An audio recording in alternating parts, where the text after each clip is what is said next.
introduction. Good afternoon to all of you. CA Hitesh Goyal ji, President KGCA. CA Jatin Gupta, Vice President Jatin Gupta ji, Secretary KGCA. My fellow members of the association. I thank the organizers for giving me this opportunity to present my views before this August gathering.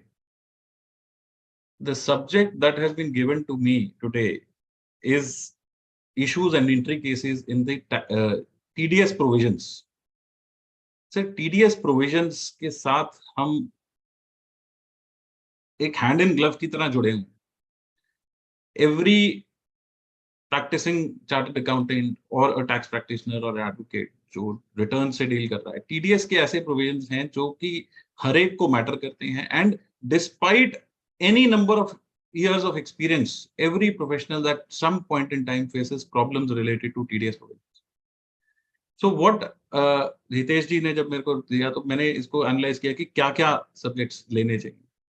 So what we'll be doing is we'll start with the idea of TDS, how this TDS whole started and why this was started.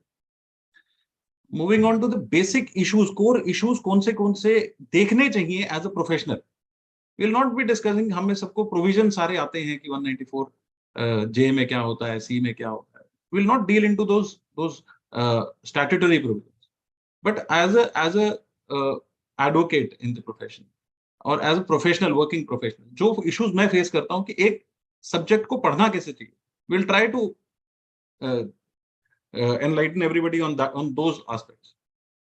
And then of course Hitesh ji requested me कि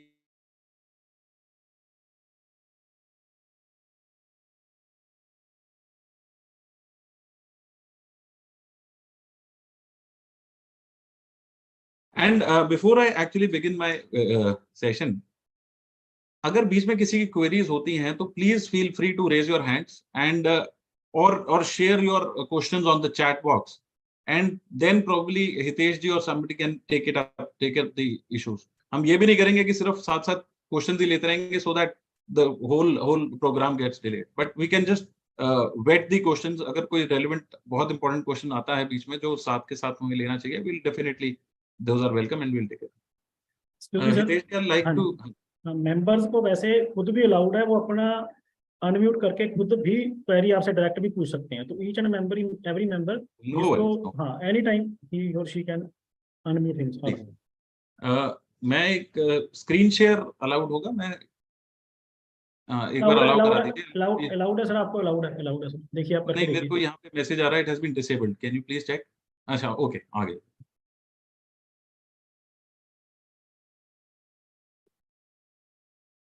Just a sec.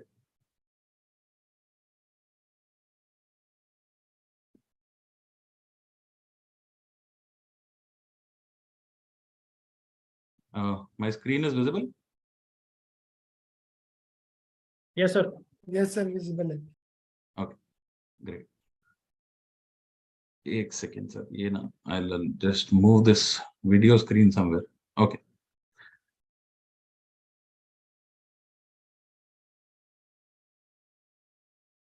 तो sir बात हम शुरू कर रहे थे TDS provisions. Sir TDS, what is TDS? Tax deducted at source. Now this whole concept of TDS started with the concept of pay as you earn. We all are aware that जो income tax assessment होती है, that takes place in the following year after the end of the financial year in which we are earning the money. तो आज हमने पैसा कमाया, अब उस पैसे के अंदर से there is some part of it which is the share of the government. Now एक बार पैसे किसी के पास भी आ गए, say for example by means of salary, and it is added to their cash flow. Of course, the cash flows are such the people will not be able to retain money for payment of taxes in the following years.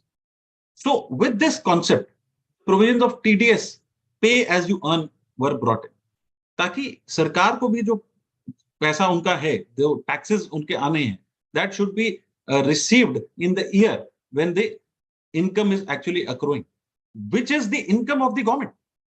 So with this idea in mind, the concept of TDS came into existence. Now I came across, एक second, this I think screen मेरी पूरी दिख रही है सबको, because यहाँ पे मेरे पास सर विजिबल है sir. Just allow me a moment. There's some issue here with me. Sir हमें आपकी पूरी स्क्रीन विजिबल है जी. एक second, just allow me 1 sec. Okay, so I barged upon this the website of the Income Tax Department, wherein the introduction to the TDS was provided, and it is a very interesting read. It says the concept of TDS was introduced with an aim to collect tax from the very source of the income. As per this concept, a person who is a deductor and who is liable to make payment of specified nature to any person shall deduct at this source and remit the same into the account of the central government. Now, sir, the very first intricacy, the very first issue that I want to raise today is कि जो definition है जो income tax की department की website पे खुद ही available है, वो ये कहते हैं कि we want to collect the taxes at the very source of the income.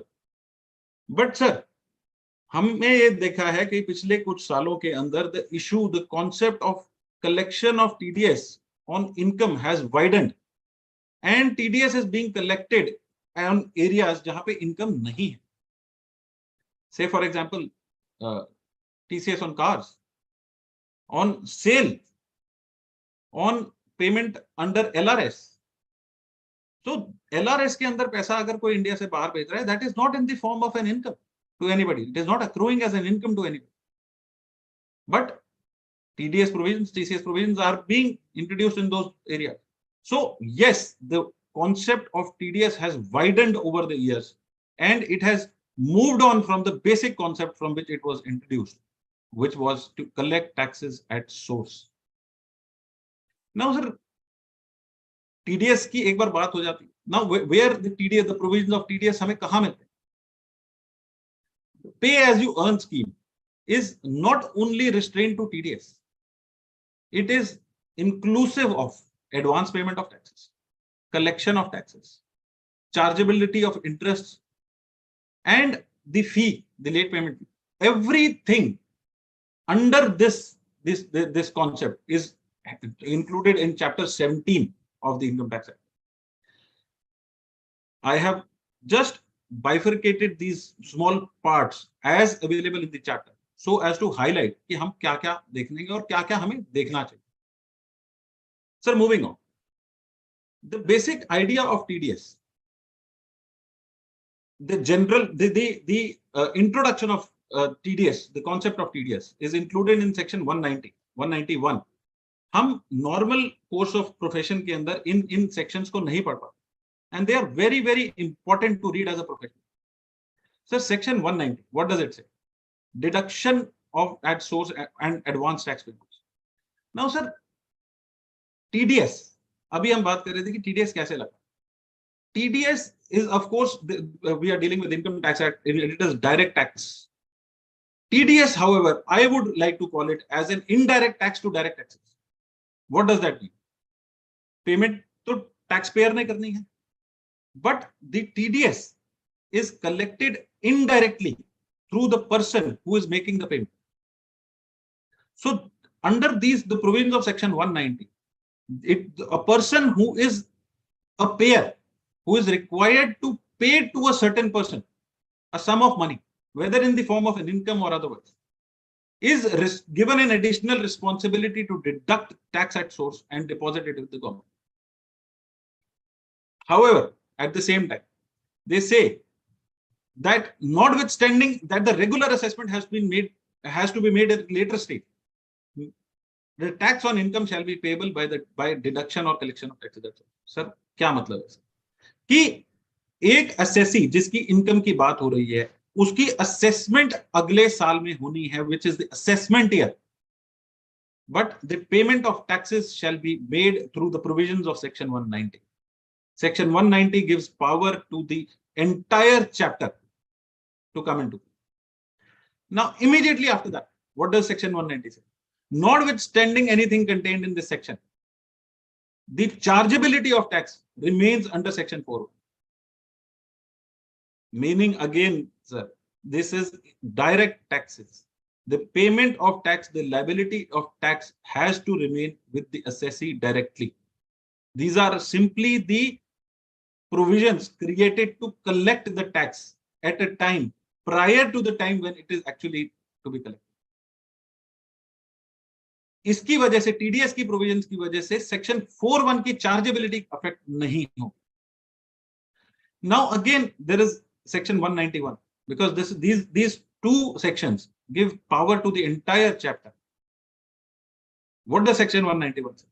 कि अगर किसी वजह से कोई एक इनकम जो by means of section 192 to 206 cover नहीं होती है under the provision of TDS and the person is not required to be charging TDS, the payment of tax shall be directly collected from the person itself.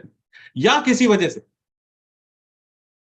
एक जिसकी की responsibility fix की गई थी to deduct tax at source, the deductor, अगर उसने नहीं भी करी है, then also ultimately the deductee, the person responsible जिसकी टैक्स लायबिलिटी है, he will be required to pay the taxes.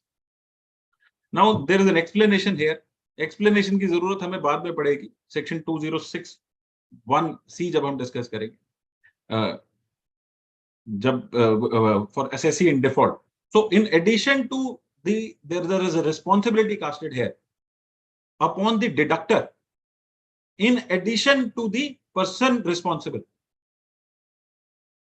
तो ये हम provision explanation हम बाद में पढ़ते हैं. So now moving on to the part B of the chapter, which is the deduction at source. Now, sir, I have tried to bifurcate this part into various subparts to understand the liability, how the liability arises under the various sections. Very, very important bifurcation. This helps. मैंने ये और भी जगह discuss किया और भी forums पे discuss किया and this bifurcation has been very welcomed by all of the listeners. Sir है क्या, हमें जितना सेक्शंस को छोटा छोटा करके पढ़े उतना हमें समझना आसान हो. Now what happens is deduction under salary, there are only two sections. We do not need to look at any other section. Then all the provisions pertaining to the deduction of tax other than salaries are in section 193 to 195. देखने से लगता है sir सिर्फ 3 section है, but there are 34 different parts to it. We'll come to that. Then 195 section क्या कहता है, 196 क्या कहता है, 196 के अंदर गवर्नमेंट पेमेंट्स आ जाती हैं and how to deal with government payments. So this whole sub bifurcation into sub parts helps us understand the concept of how TDS is to be done. I'll jump on to the provisions directly. This is only for the benefit of the listeners. I'll be sharing this PPT with all. So moving on. Section 192 to 192A, the two sections dealing in TDS on salaries. Excuse me, sir. हमें sir एक जैसे आपने हाँ जी yes जैसे आपने पिछली slide में बताया कि इतने सेक्शन हैं हमारे, तो उससे अगर एक सेक्शन जब हम टीडीएस का चालान जमा कराते हैं तो बाई चांस कुछ सेक्शन गलत सिलेक्ट हो जाए या ईयर गलत सिलेक्ट हो जाए, ओके, तो क्या हम उसको यूटिलाइज कर सकते हैं without any adverse consequences? Definitely कर सकते हैं sir. See, payment of taxes are dealt in section 206. Now if you are by way of a procedural mistake, if you have wrongly selected a section, तो उसकी हम जो return filing process है उसको अंदर हम कैसे ठीक करेंगे? I think this is what you are asking. Sir, that is only a procedural aspect. It is a simple problem for which we only have to file an application with the jurisdictional officer कि हमारी ये payment है. Now in the past few years, I would say, जब हम ये returns file करते थे तो हमें इस पहले about 3 or 4 years ago ये बहुत ज्यादा प्रॉब्लम आती थी कि वहां से डिमांड्स आ जाती थी डिपार्टमेंट से अंडर द प्रोसेसिंग और फिर उसको ठीक कराना पड़ता है। But of late this problem has been done away with from the department, and if we rightly claim the TDS under the actual section, return file करते हुए अगर हम प्रॉपर सेक्शन सिलेक्ट कर लें, चाहे हमने चालान दूसरे सेक्शन में जमा किया है, the credit was allowed by the department suo motu without any problem. But sir now what I have learned is under the new amended provision, आजकल अगर हम जो टैक्स जमा करा रहे हैं, a lot the portal has shifted to the income tax website itself. पहले हमारा एक डिफरेंट लिंक हुआ करता था जहां से हम टीडीएस की पेमेंट्स किया करते थे, but now we have to log in with with our phone number and with our PAN number, with our TDS number, and then it is vetted by way of a OTP from your mobile number and everything. Only then it is allowed to be deposited. Now sir, यहाँ पे अगर आपने किसी ने जमा किया है TDS, तो वहां पे ये देखना होगा कि वहां पे एक डिस्क्लेमर आता है that you will not claim the interplay of sections. Now, having said that, yes, that should the intention of the department is not to allow the interchange of these sections. But how this will come into effect, because I believe this change has been brought in only by the after the third quarter or the fourth quarter. I don't personally deal in the that procedural aspects. My office takes care of that. But I think वो problems अभी creep up नहीं हुई हैं because this is a new portal. But even if there is a declaration filed here, I am very sure sir ये वाली problem नहीं आएगी किसी को, if you have rightly deposited the taxes and if you make an application with the department, there is nobody who is going to deny you the payment of taxes. So that part should not be very worrisome. मुझे नहीं लगता इस तरह की कोई problem आएगी, but that is again अभी हम returns file कर रहे हैं, अगर कोई problems आती है तो then we'll have to go and face those problems. Now sir, coming to the 192, again as I said in the introduction कि मैं basic provision में नहीं जाऊंगा, but under the 192, who is required to deduct sir, the TDS? Now, without any condition whatsoever, anybody, any assessee who is paying as salary to another person, और अगर वो employ की salary taxable होती है तो उसको टीडीएस काटना है और जमा कराना है, एंड मंथली बेसिस पे जमा करना. Now sir the problem arises, the issue arises है कि with the introduction of section the new regime under section 115 BSC, the obligation is casted upon the assessee, the deductor, as to deduct the taxes. Now the deductor here is under a dilemma as to deduct these taxes into which stream. To avoid that, to simplify that, there were some reports filed with the department and they came out with circular number 4. Sir circular number 4 ये कहता है कि अगर किसी employ को resign ए या resign B में से कोई भी सिलेक्ट करनी है, now under the current assessment year, that is assessment year 23-24, still the old regime, the way old original regime is applicable as a default scheme. However, with the current financial year, that is 23-24, for which there will be assessment year 24-25, वहां पे sir हमारी default regime जो है वो नई regime हो जाएगी, और अगर हमें सिलेक्ट करनी है पुरानी रिजीम तो हमें फॉर्म फाइल करना है before the due date under section 139(1), which means sir कि हमें 31 जुलाई से पहले अपनी डिक्लेरेशन फाइल करनी होगी कि हमें डिफॉल्ट स्कीम में नहीं जाना है एंड नई स्कीम में जाना है. Now this is applicable to the current year also, to the following year.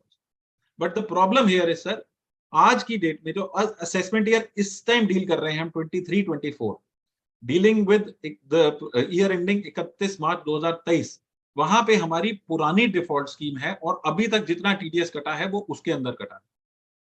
Now for the first time government has come out with giving for the employer to give option to the employee कि आपने कौन सी regime select करनी है, and that is why the circular was brought in on the 5th of April itself. Now sir, what does this circular say? This circular says that an employee can select and tell his employer that I want to select, say for example, regime B. So the obligation will be casted upon the employer to deduct the taxes accordingly. अब होता क्या है sir कि मेरे को as an employ मैंने declaration दे दिया आज, but at the end of the financial year and along with the other incomes that I have earned during the year, or the deductions which I have, or the investments that I have invested in, मुझे लगता है कि मुझे deductions का benefit ज्यादा हो रहा है, and regime, the old regime will be more beneficial to me. Sir, this circular clarifies that once the declaration is filed with the employer, it will not be a hinge. It will not be a problem, and the assessee will be eligible to select whichever regime it has to select. Meaning thereby, even if the employer has deducted in the new regime, the assessee will be eligible to take benefit of the old regime if he chooses so by filing a form before the 31st of July of the next year. So, as an employer, what I need to do today is that I urgently need to call from all of my employees.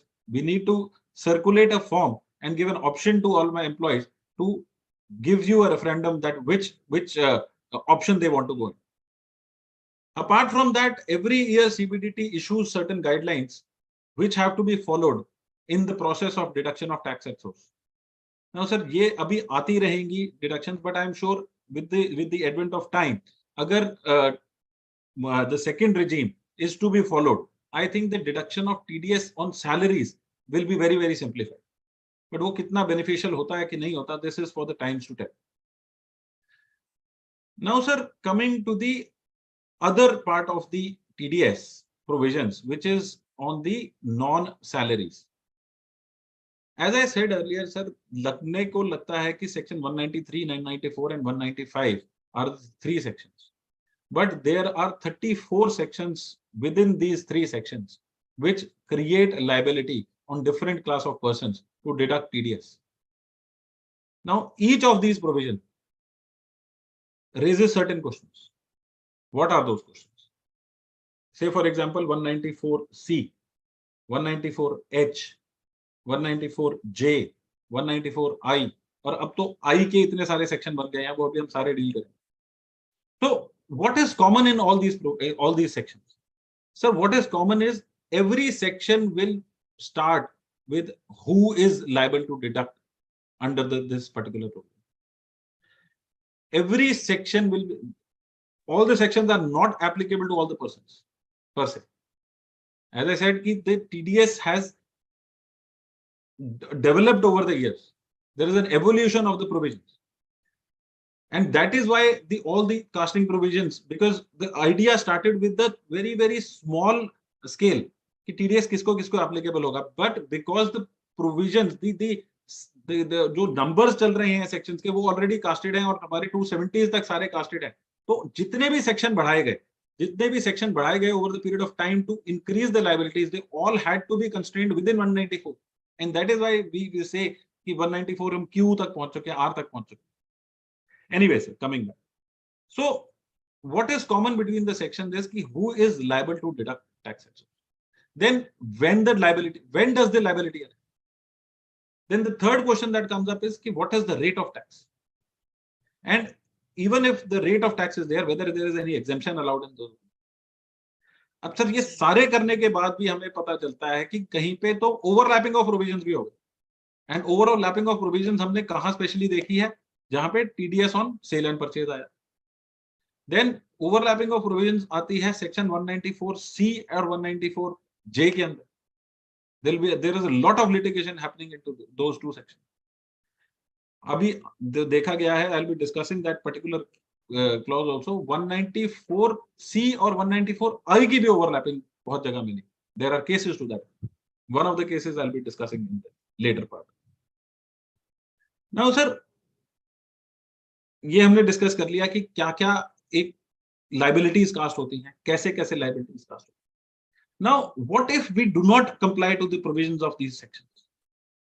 I am telling you, sir, normal provisions के अंदर आप charging section पे देख लीजिए, आप business provisions के अंदर देख लीजिए, आप कैपिटल गेन प्रोविजन के अंदर देखिए, if there is a non compliance or non following of a particular provision, probably what happens at worst is कि आपकी वो इनकम की एडिशन हो जाए या पेनल्टी लग जाएगी। Now sir, in these provisions, mind you, these are the most draconian provisions in the act, I would say. There is a fourfold impact. What happens is कि आपने एक पेमेंट करी और उस पर टीडीएस काटना भूल गए। Now you have already done away with your cash flows, meaning thereby आपकी liability जो आई वो उससे खत्म नहीं हुई कि आपने उसको पैसे दे दिया and he is ultimately required to pay tax. Section 191 के अंदर हमने पढ़ा कि लाइबिलिटी अगर किसी वजह से डिडक्टर नहीं काट पाया तो डिडक्टी को देना है, बट सर यहां पे डिडक्टी की लाइबिलिटी खत्म नहीं होती, deductee is still liable to pay the tax. Now double effect आ गया कि आपका कैश फ्लो भी चला गया और आपने फिर भी पेमेंट कर। नंबर 2, पेनल्टी लगेगी। नंबर 3, जब तक नहीं जमा कराते इंटरेस्ट लगेगा। सर मोर ओवर, अभी हम एक्सप्लेनेशन टू सेक्शन 191 पढ़ रहे कि in addition to the personal responsible, मान लीजिए कंपनी है, कंपनी की तो लायबिलिटी आएगी ही आएगी, जो असेसी, जो डिडक्टर है, जो प्रोबेबली द एचआर मैनेजर है, द पर्सन रिस्पॉन्सिबल या जो मैनेजिंग डायरेक्टर है, he will be personally liable under section 190, the explanation to section 191, to and be held to be assessee in default in addition to the assessee. So it is far more impacting than any other provision of the. So it is very important that we correctly deal with the provisions of the TDS. Moving on, sir. Now हमने देखा कि क्या क्या, what are the common features of all the sections. Now there is a deductor who is liable to deduct taxes. कौन कौन है अभी देखेंगे हम, किस कौन से प्रोविजंस के अंदर कैसे डेवलप होगा कि किस किस की रिस्पॉन्सिबिलिटी है। Then whether the transaction is liable to TDS or not. मान लीजिए सेल है या कॉन्ट्रैक्चुअल पेमेंट है, that has to be ascertained in detail कि वो particular transaction whether that will fall under the particular provision or not, वो भी जान लिया सर हमने। Identification of the section applicable. I'll be discussing the litigation, कितनी litigation हुई है और कैसे कैसे litigation हुई है, I'll be going on to discuss. Then there are the less important issues, TDS applicable on GST component है कि नहीं है, या फिर special rate of taxes आएंगे नहीं। Mind you sir, special rate of taxes जहां पे आ रहे वहां पे normal provisions को overshadow कर देंगे and the special provisions will be effective. Now sir, coming to the deductor. Deductor की लाइबिलिटी कहां कहां आती है, कैसे कैसे? अगर सैलरीज हैं, all the assessees are liable whether or not they are auditable or not, whether they are an individual or an HUF. So anybody who's taxable in India, who's making payment of salaries is liable to deduct TDS. Business payments में आ जाते हैं। In case of individuals and HUF, liability arises only if the person paying the amount is liable under section 44A, भी उसका audit है कि नहीं।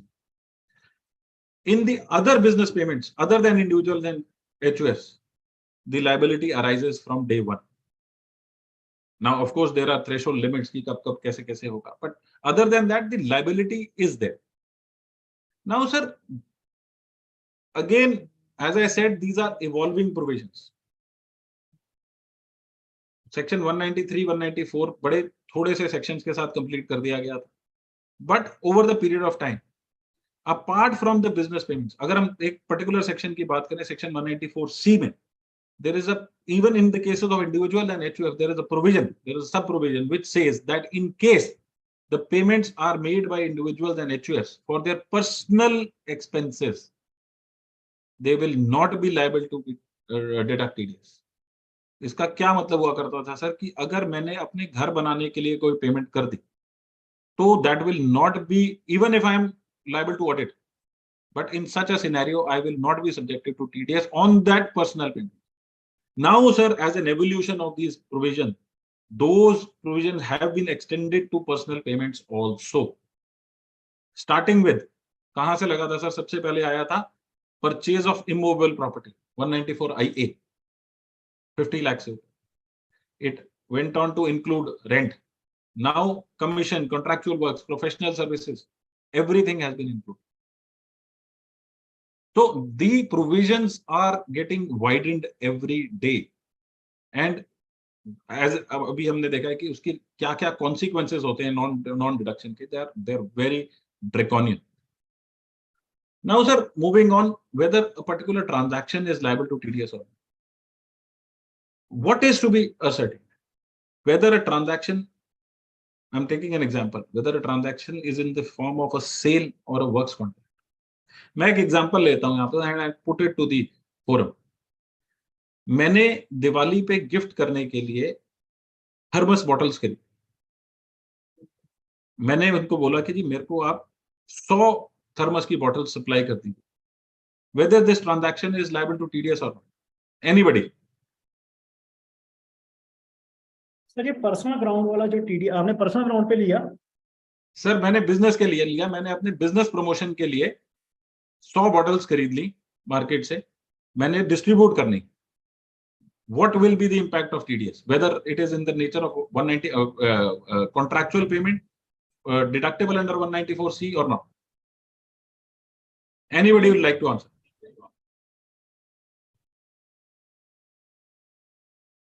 Sir chat box में आया है नो. क्यों नहीं होगा sir? Because this is in the nature of a sale. No, no, no. Personal नहीं है सर. Personal में मैंने अभी क्लैरिफाई किया, this is a business payment. Anyway sir, थोड़ा सा अमेंड करते हैं इसको. अब मैंने क्या किया, मेरी कंपनी का नाम है ABC. मैंने उसको बोला कि मेरे को 100 बॉटल सप्लाई कर दो, उसके ऊपर मार्का लगा होना चाहिए ABC. Now what is the transaction? Whether liable to TDS or not? Yes. So very prior to TDS, I think it is works type of works contract में आ जाएगा. सर यहाँ पे भी आते हैं, वर्क्स कॉन्ट्रैक्ट भी. अब है क्या, इसको भी जोड़ लेते हैं. अगर मैंने बोला मिस्टर एक्स को कि आप मेरे को 100 बॉटल्स सप्लाई करिए और उसके ऊपर मेरा मार्का लिखा होना चाहिए ABC. मुझे नहीं पता आप किससे कराते हैं, मुझे नहीं पता आप क्या करते हैं. My entire transaction become liable to TDS, sir, including the value of the bottle itself. Because here I am giving that person a contract that I need those bottles with that marka of mine. I am not bifurcating the payments between कि मैंने ये printing के अलग पैसे दिए या bottle के अलग पैसे. Now as a second transaction, what happens is मैं बोलता हूँ कि मुझे आप 100 बॉटल सप्लाई करिए. Now before और इसका बिल बना के मेरे को दे दीजिए, I am making this payment. But now what I need to do is that I also, in addition to the bottles, I need the marka here. तो आप मेरे को उसका रेट कोट करिए क्या है. अब वो कहता है कि जी 100 रुपए की बॉटल थी, 100 रुपए 100 की बोतल थी, 10,000 रुपए बिल तो इसका हो गया. That transaction is over. Now I will charge you 5 rupees more for the printing. Now in this case, only the transaction of that 5 rupees becomes taxable, the deductible to TDS, and not the whole transaction. But mind you sir, अगर किसी ने ये contract में अपने लिख दिया या email में लिख दिया, मान लीजिए छोटा बिजनेसमैन है, उसने क्या किया, कुछ नहीं किया, उसने कहा जी मेरे को 100 बॉटल्स मेरे नाम के साथ सप्लाई कर दीजिए और उसने बिल बना के दे दिया कि ये 100 bottles with your name. Sir entire transaction is liable to TDS. Mind you, we have to suggest our clients to deal with these kind of transactions with very carefully, with utmost precaution, because वहां पे nature of transaction change हो जाए. Sir कुछ cases discuss करते हैं. Now this is under an agreement sir. एक आदमी ने एक अखबार के कॉलम पेज नंबर 3 खरीद लिया या पेज नंबर 3 का एक पर्टिकुलर पोर्शन खरीद लिया with an agreement that he will decide that who will advertise in that space. Now on the face of it, it appears that it is the advertisement space has been sold, which is liable to TDS. So what happened in this case was that the assessing officer got to know that this transaction has not been subjected to the assessment, and by way of section 263 special provisions were invoked and case was reopened and this particular transaction was taxed under 40 AIA. Now the question here was sir कि मैंने A ने B से एक advertisement space खरीद ली जिसकी उसने एक particular payment कर दी, but now the person B who has purchased the space is now selling that space to various people. Sir, it was decided in this case, it came out in the court that no, this particular transaction was in this nature of sale. जो A ने, A was the newspaper, A ने जो page number 3 का एक particular portion की जगह बेची, that was a sale, and B was ultimately offering that space for advertisement. So the transaction between A and B was not subjected to TDS. Very, very good example. This is a 2020 judgment. Moving on, sir. Another very recent judgment, again 2020 judgment. Sir, DTH services provide करें. DTH services का होगा. अब जो distributor था, say for example यहाँ पे in this case it was Tata Sky. Now what Tata Sky did was कि अपने distributors को उन्होंने discounts दे दी कि आप ये जो 5,000 रुपए का है मैं आपको डिस्काउंट देके 3,000 रुपए का दे रहा हूं and you in turn can sell it for 5,000 rupees or 4,000 rupees or whatever.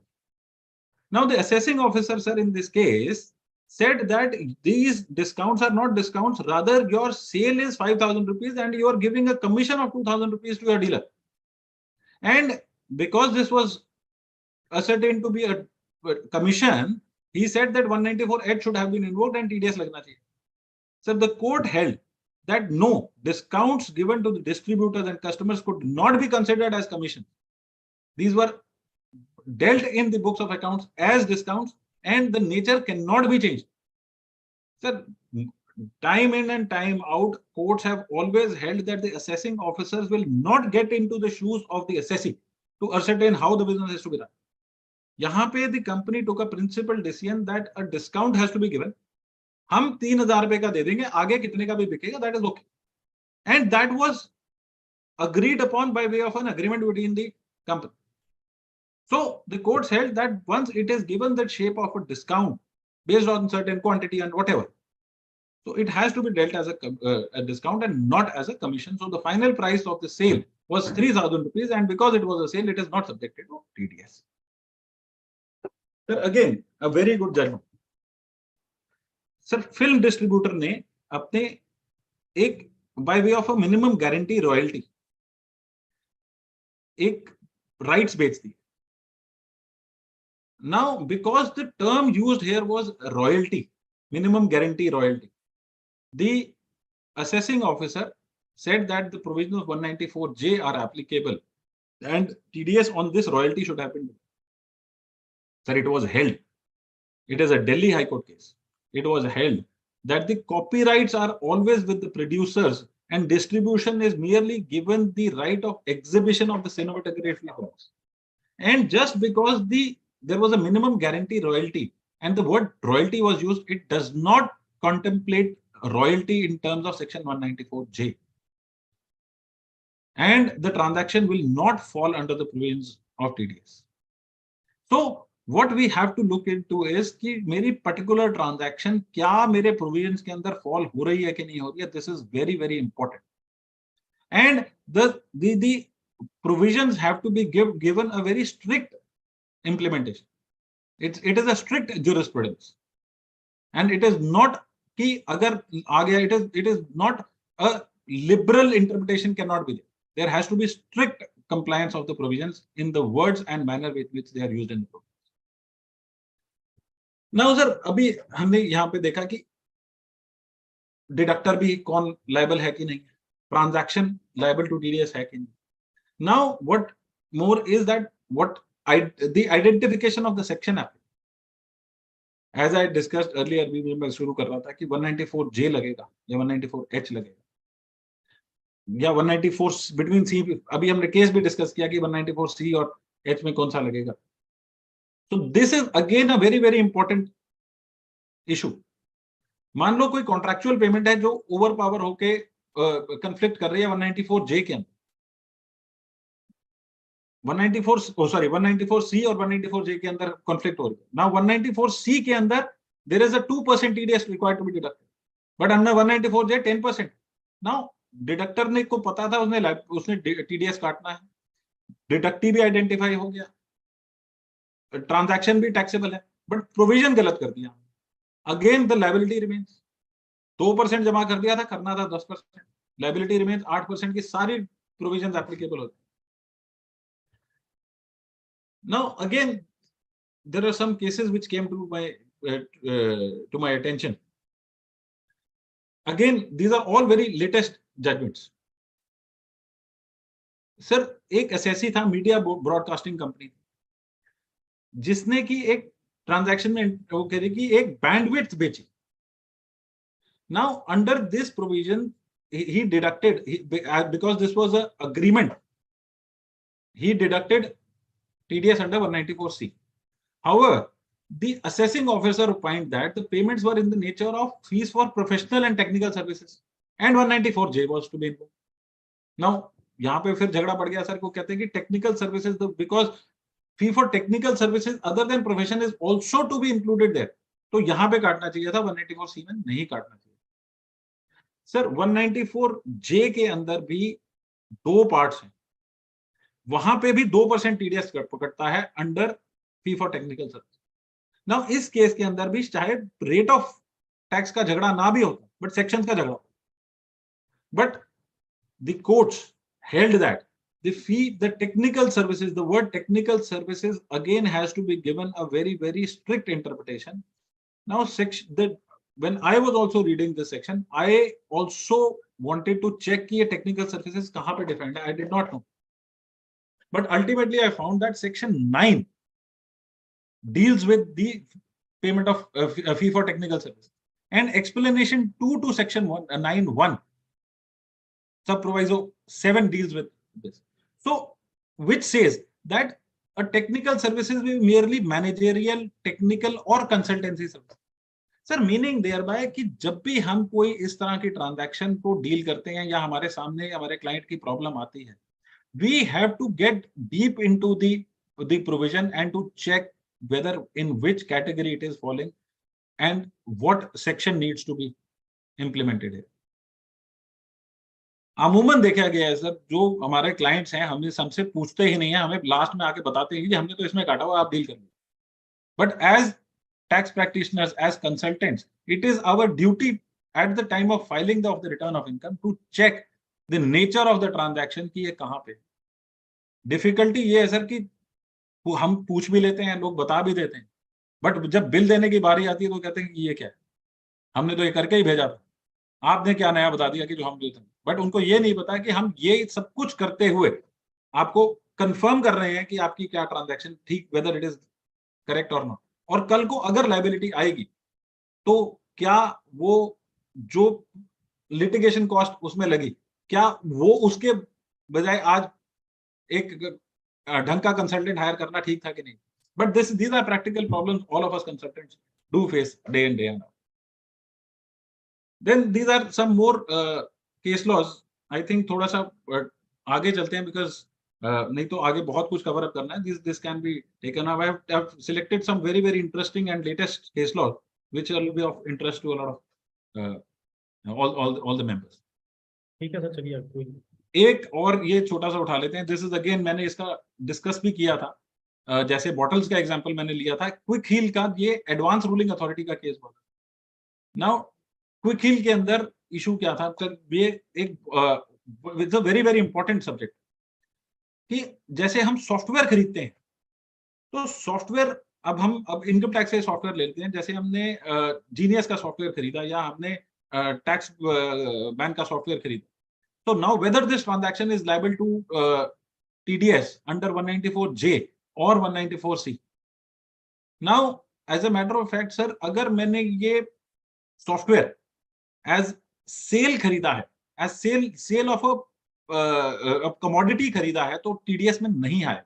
Meaning thereby sir कि अगर एक ऐसा सॉफ्टवेयर है, जैसे हम टैक्समैन की ही बात करते हैं, now Taxmann company has built a software which is applicable and installable to all the professionals without any particular demand whatsoever. तो it is a matter of sale and not service. But अगर मैं टैक्समैन के पास जाता हूँ कि यार मेरे को ना एक पर्टिकुलर मेरे को ये फैसिलिटी चाहिए कि मेरे को रिटर्न फाइल करते हुए मेरे ऑफिस के फाइल नंबर्स भी साथ में स्टोर हो जाएं और इस तरह से स्टोर हो जाए, तो tax what on that particular request what the Taxmann does is कि वो आपके लिए वो सॉफ्टवेयर को थोड़ा सा मॉडिफाई करता है स्पेसिफिकेशंस के साथ और फिर आपको सप्लाई करता है. Now this transaction will become a service and will no longer remain a sale. तो this was a very very important case at the Bombay High Court case जहां पे आया था कि how and why how and in what circumstances a transaction of a software or CD will be dealt. Sir sir जैसे हम भी अपनी practice में सॉफ्टवेयर परचेज करते रहते हैं जी, तो अगर ड्यूरिंग द फाइनेंशियल ईयर किसी भी एक सॉफ्टवेयर प्रोवाइडर कंपनी से फॉर एग्जांपल लेट्स 30,000 ही लगाते हैं क्योंकि सी और जे में 30,000 की फिगर आती है, 30,000 से ज्यादा की फीस पे करनी पड़ती है उनको, तो वो सॉफ्टवेयर तो हमें ऑनलाइन इंस्टॉल कर देते हैं. जी कोई सीडी पेन ड्राइव आजकल तो आपको पता ही है ना, ऑनलाइन इंस्टॉल करते हैं, की देते हैं, की डालो इंस्टॉल हो जाता है. तो क्या उस केस में अगर पेमेंट 30,000 से ज्यादा है तो are we suppose to deduct TDS?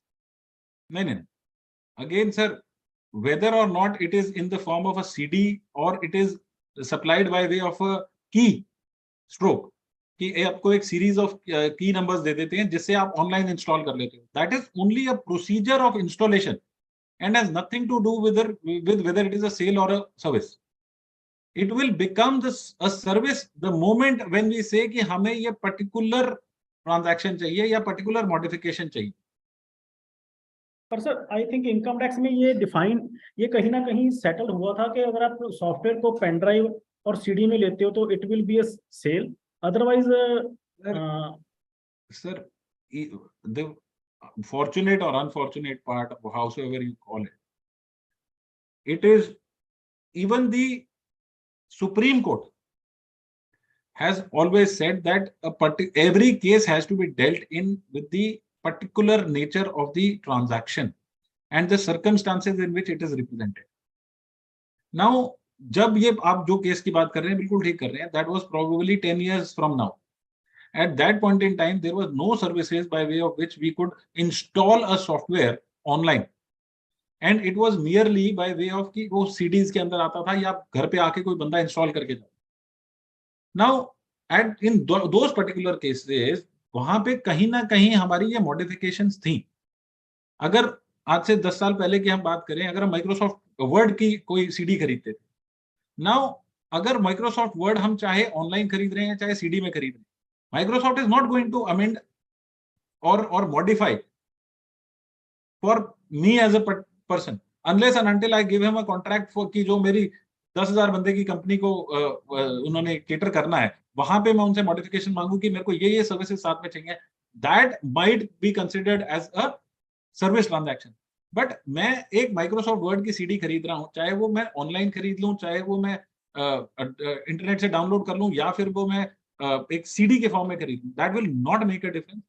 The crux of the matter is whether I have purchased an item available as a single item out of in the open market, or I have got it modified according to my own requirements. That is the key to the difference in these cases. Now, another very very good example, actually I am also dealing in one of these examples, and I think we being in Khanna and Govindgarh, we must be dealing with in such problems. Cases हुए थे, ये हरियाणा के cases बीच में आए थे कि हमने जो डेवलपर्स हैं, लैंड ओनर्स एंड डेवलपर्स जिन्होंने ये मल्टी ग्रुप हाउसिंग्स बनाई हैं, now what was required is कि जब हमने एलओआई लिए तो हमने department of town and country planning Haryana से इसके एलओआईज लिए और वहां पे हमें उनकी एक जो ब्रांच है हुडा, उनको पेमेंट्स करनी थी bye way of EDC and IDC payments. Now because of some political issues or whatever you call it, these issues came into highlight, and all the payments made to Huda were subjected to TDS. Now देखने से ये लगता है sir Huda is a government authority, but Huda is not a government authority as per the provisions of section 196. ये भी हमने 196 के अंदर डिटेल में लिया है। एनी विच वेज वो एक अलग सब्जेक्ट मैटर है कि वो गवर्नमेंट पेमेंट बनेगी कि नहीं बनेगी। The issue that has come up in addition to whether this is government or not is the government ने आजकल टेकअप किया हुआ है and it has gone to high court of Delhi also कि whether the payment of EDC and IDC, yes, it is a contractual payment, but a theory has also been developed by the department that this, because the LOIs were given on a leased license, even the payment of EDC and IDC will be included as lease payments, and 194I will be applicable on this. Now, a recent judgment has come up which says ki subject, whether this is subjected to TDS or not is still sub judice, but 194I will not be applicable in this, in these cases. चलो sir आगे चलते हैं फटाफट. We have a lot of other provisions to catch up.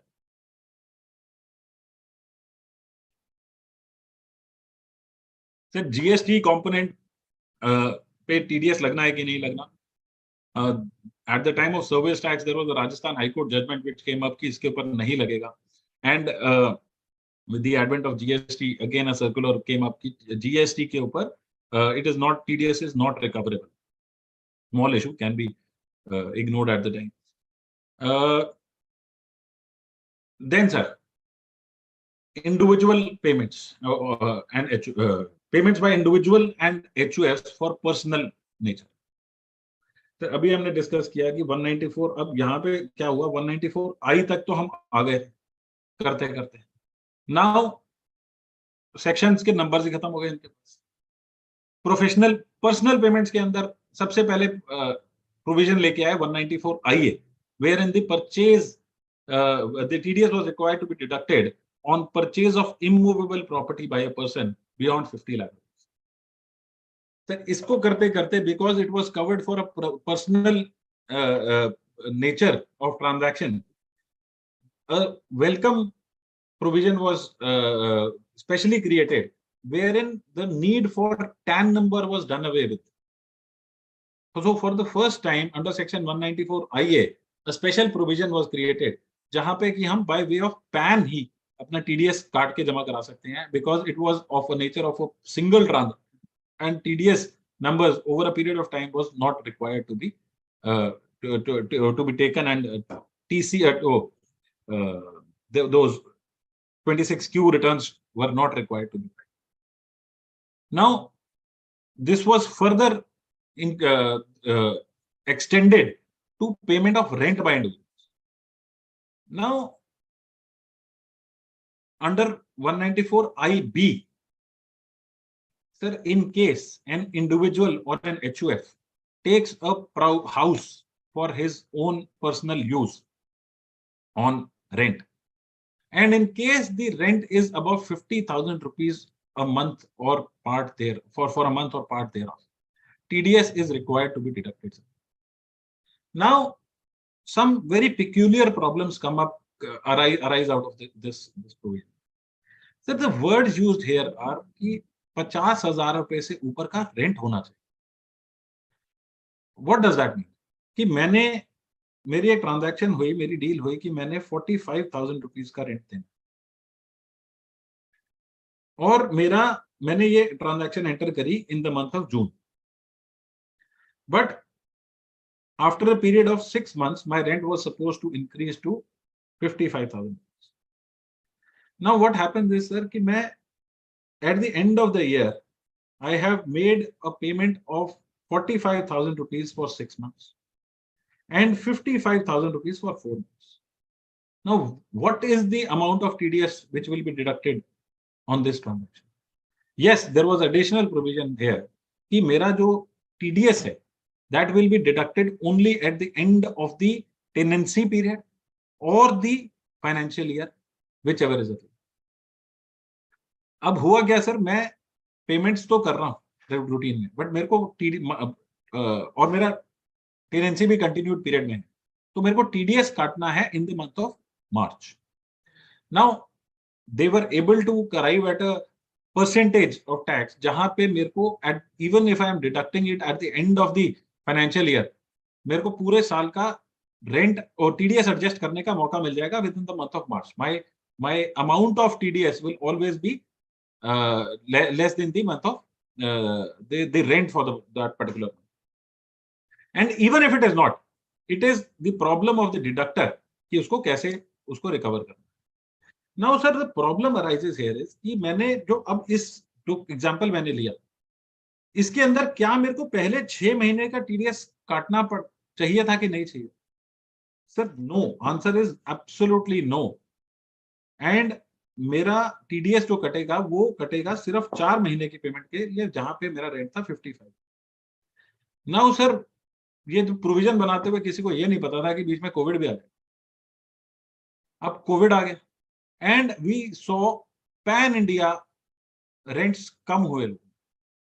Now just take a reverse example. मेरे 6 महीने में payment थी 55,000 और बीच में कोविड आ गया, मेरे को बाद में पेमेंट देनी पड़ी 45,000 या 40,000 या whatever. Now sir what happens कि मैंने पहले 6 महीने का टीडीएस जो नहीं काटा, अब मेरे को मार्च के महीने में जाके काटना है जहां पे मेरा टीडीएस जब टोटल रेंट ही कम है. Now what will happen? Sir मेरे को सिर्फ उन महीनों में टीडीएस काटना है जहां पे मेरा रेंट 50,000 से ऊपर है and there is no cumulative figure for the year कि मेरे को 5 लाख से ऊपर का टीडीएस काटना है. I think there has to be a more clarity brought into this section and this is not a very very well thought out provision. There should have been a capping value to this also, but so far as it is in this form, to my opinion sir, the TDS is only applicable on the months in which the amount of rent is more than 50,000. Now sir, another problem, another issue in this section. अब मैंने rent पे घर ले लिया, 50,000 ऊपर भी है, but my tenant, my landlord refuses to give me his PAN number. अब क्या होगा sir? Now my deductee becomes a deductee in default under section 206AA. अब मेरे को जो टीडीएस काटना है वो काटना है 20%. अब मेरा तो सर उतना रेंट ही नहीं है जितना उसका 20% TDS. Now here a special provision has been given कि वहां पे मेरा जो लास्ट मंथ का पेमेंट रेंट होगा उससे मेरा because of this section, because of the SSC being an SSC in default अगर होता है तो मेरा जो टीडीएस है वो मेरे रेंट से ऊपर नहीं जाएगा. That is a benefit, that is an advantage given to the SSC. That is not an advantage given, that is a defense given to the SSC. That is probably the right word to use it. तो these are the provisions की जहां पे हमें personal के अंदर आके भी problems आ रही हैं, which are very very important and yet not given very attention. और मेरे को ये भी लगता है कि a lot of assessees are going they are not even aware whether these transactions are subjected to TDS or not.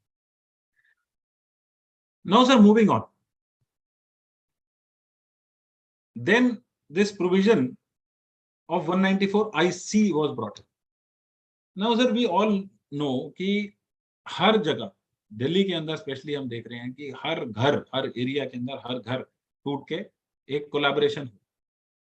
या on the bigger scale if we see that the landowners जो far fetched areas हैं दिल्ली से बाहर, अभी हम हुडा की भी बात कर रहे थे कि जो बड़े डेवलपर्स हैं, they enter into an agreement with the वहां से landowners आ जाते हैं और उधर से बिल्डर्स आ जाते हैं बड़े बड़े, and they enter into a collaboration. So these collaboration agreements have been given there is a special section which was introduced to deal with such agreements, which was section 45(5)(a).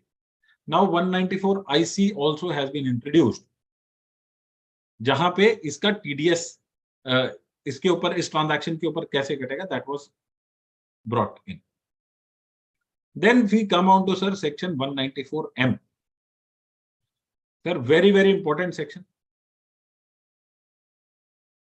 On the similar pattern of business payments, अगर a person, an individual or an HUF has to make payments for personal use in relation to a contract, or by way of a commission or by way of professional services, the transaction will be subjected to TDS. The good part is that the threshold limit for this is 50 lakh rupees at the moment.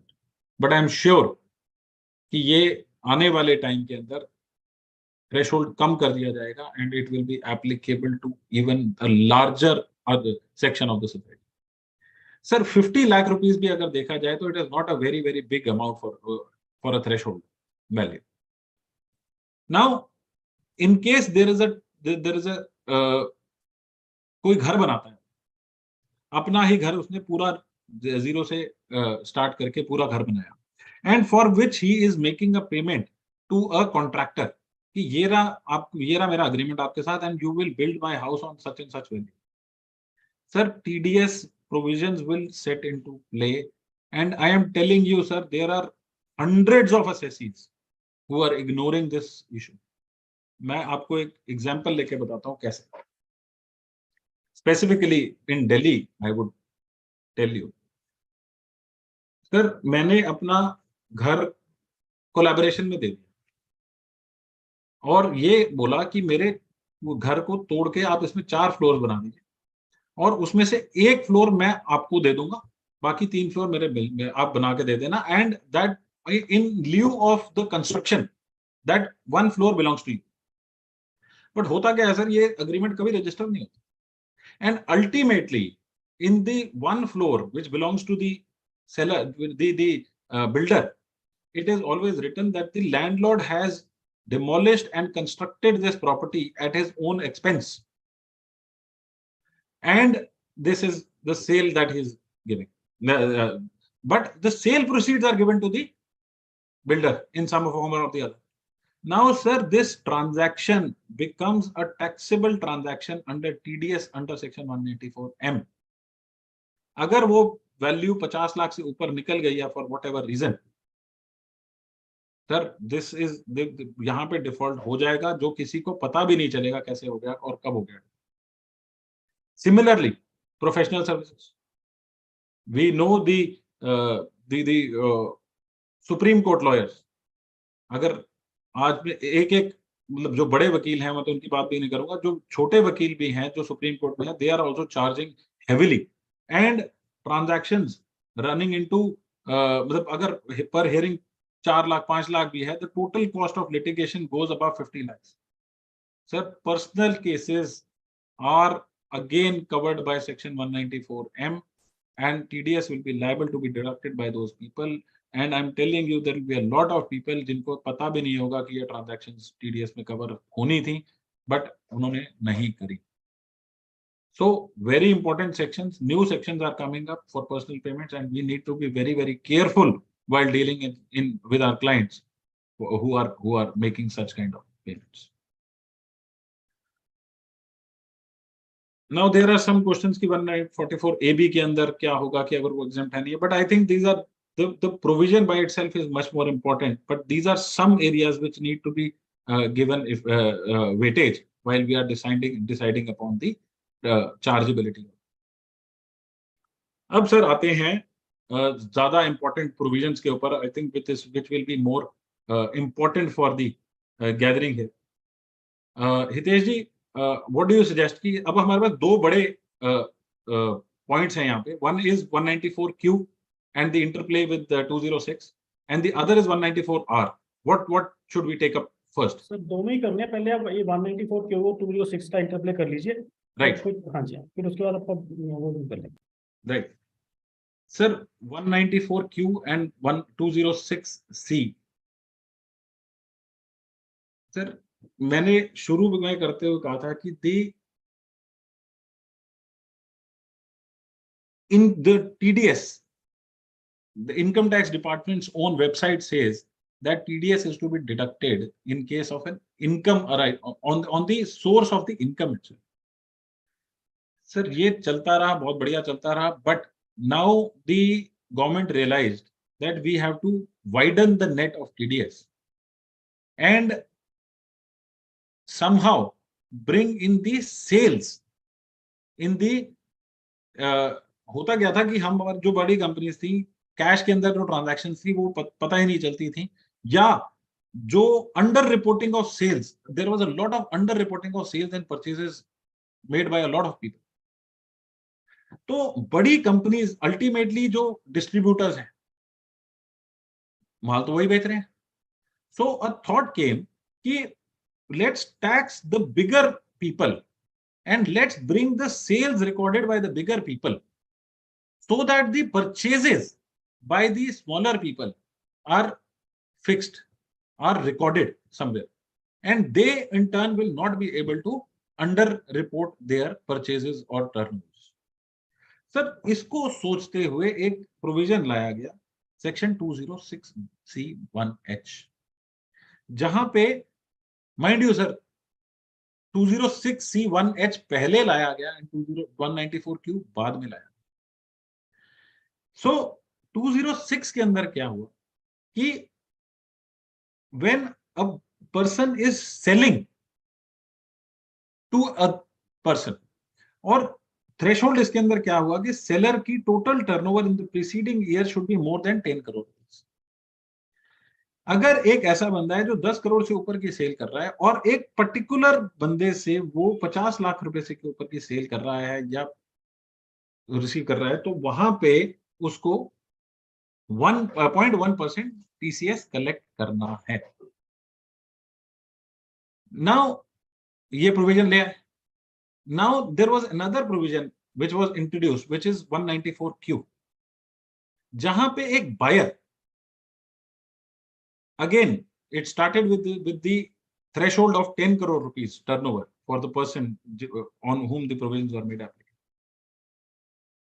अगर एक buyer जिसकी की turnover preceding year में 10 करोड़ से ऊपर है and he is responsible for payment of any of sum for purchases of so that purchases above rupees 50 lakhs, he will be required to deduct TDS at the rate of 0.1% at the time of the payment. Now there are interlocking of the horns here. At one part buyer को TDS काटना है, on the other front seller को TCS काटना है। Sir, income tax act के अंदर एक golden rule है, जो सेक्शन पहले आएगा वो पहले एप्लीकेबल हो, जो सेक्शन बाद में आएगा इन द क्रोनोलॉजिकल ऑर्डर वो बाद में लगेगा। कभी भी किसी भी प्रोविजन में हम फंस जाएं, this is a golden rule which will be applicable throughout the income tax. And this goes on to not only the sections but to the chapters also. तो अगर at any stage this overall I am suggesting कहीं पे भी हम कोई provision पे फंस जाए, तो अगर एक चैप्टर 6 पहले आ गया, चैप्टर 4 पहले आ गया, तो पहले चैप्टर 4 के प्रोविजंस को वेटेज दी जाएगी and the following sections will be given the weightage after that. Similar is the pattern applied to section 194Q and 206CH. Sir, basic liability remains of the buyer. तो अगर दोनों seller और buyer की turnovers 10 crore से ऊपर है, the basic liability remains with the buyer to deduct the tax under 194Q. अगर इसने किसी वजह से नहीं किया, liability remains, but at the same time seller has to ascertain whether the TDS, if the TDS was not deducted, he can also opt to deduct the TDS, sorry, collect the TCS on the transaction. Now हुआ क्या, because the 206C was first made applicable, तो ये provisions बड़ी companies ने पहले implement कर दी, and when the 194Q came into picture, the purchasers also wanted to collect deduct those TDS. तो यहां पे एक सेफगार्ड दे दिया गया कि अगर टीसीएस कलेक्ट हो गया है तो ये टीडीएस ना जमा, but that transaction has to be reported while filing the return under these provisions, कि मैंने ये टीडीएस काटना था, but before my liability to deduct TDS arose, TCS was deducted by the seller, and for those reasons I cannot and am not deducting this TDS, but this transaction has to be reported. Even the collection of tax at source has to be reported in my return of income. Sir 206 C1H भी हमने अभी देख लिया कि similarly अगर हम 50 लाख से ऊपर सेल कर देते हैं and we are collecting those the amount of more than 50 lakh rupees in the particular year, then the transaction will be subjected to TCS. Now here I have prepared a comparison of the provisions ki under what circumstances, what is how the section 194 Q and 194 parallelly 206 C1H will become applicable. The first point is who is liable to deduction. Sir, in case of 194Q, there the liability is casted upon the buyer if the total sales, gross receipts or turnover of the buyer exceeds rupees 10 crores. Now, sir, अभी हम बात कर रहे थे कि हमारी turnover कितनी है. Sir, turnover or gross receipts or total sales can have different meaning. Meaning thereby, sir, my total gross receipts, my say for example, my total turnover is 9 crore 50 lakh, but my total gross receipts out of the business transaction is more than 10 crore. क्या मतलब है कि मेरे को एक particular transaction के ऊपर 1 करोड़ रुपए का एडवांस आ गया. Now total gross receipts during the year are more than 10 crore. My provisions will become applicable even if the turnover is 9.5 crore. So these provisions have to be dealt into very, very carefully. And that is why I have created this chart to understand the whole concept. Parallelly, if the total sales, gross receipts or turnover exceeds 10 crores, it also becomes applicable to the for the section 2061. Now, scope of goods. What are the goods dealt into by 194 section 194Q and 206? Sir, any movable property which can be dealt into will be covered under 194.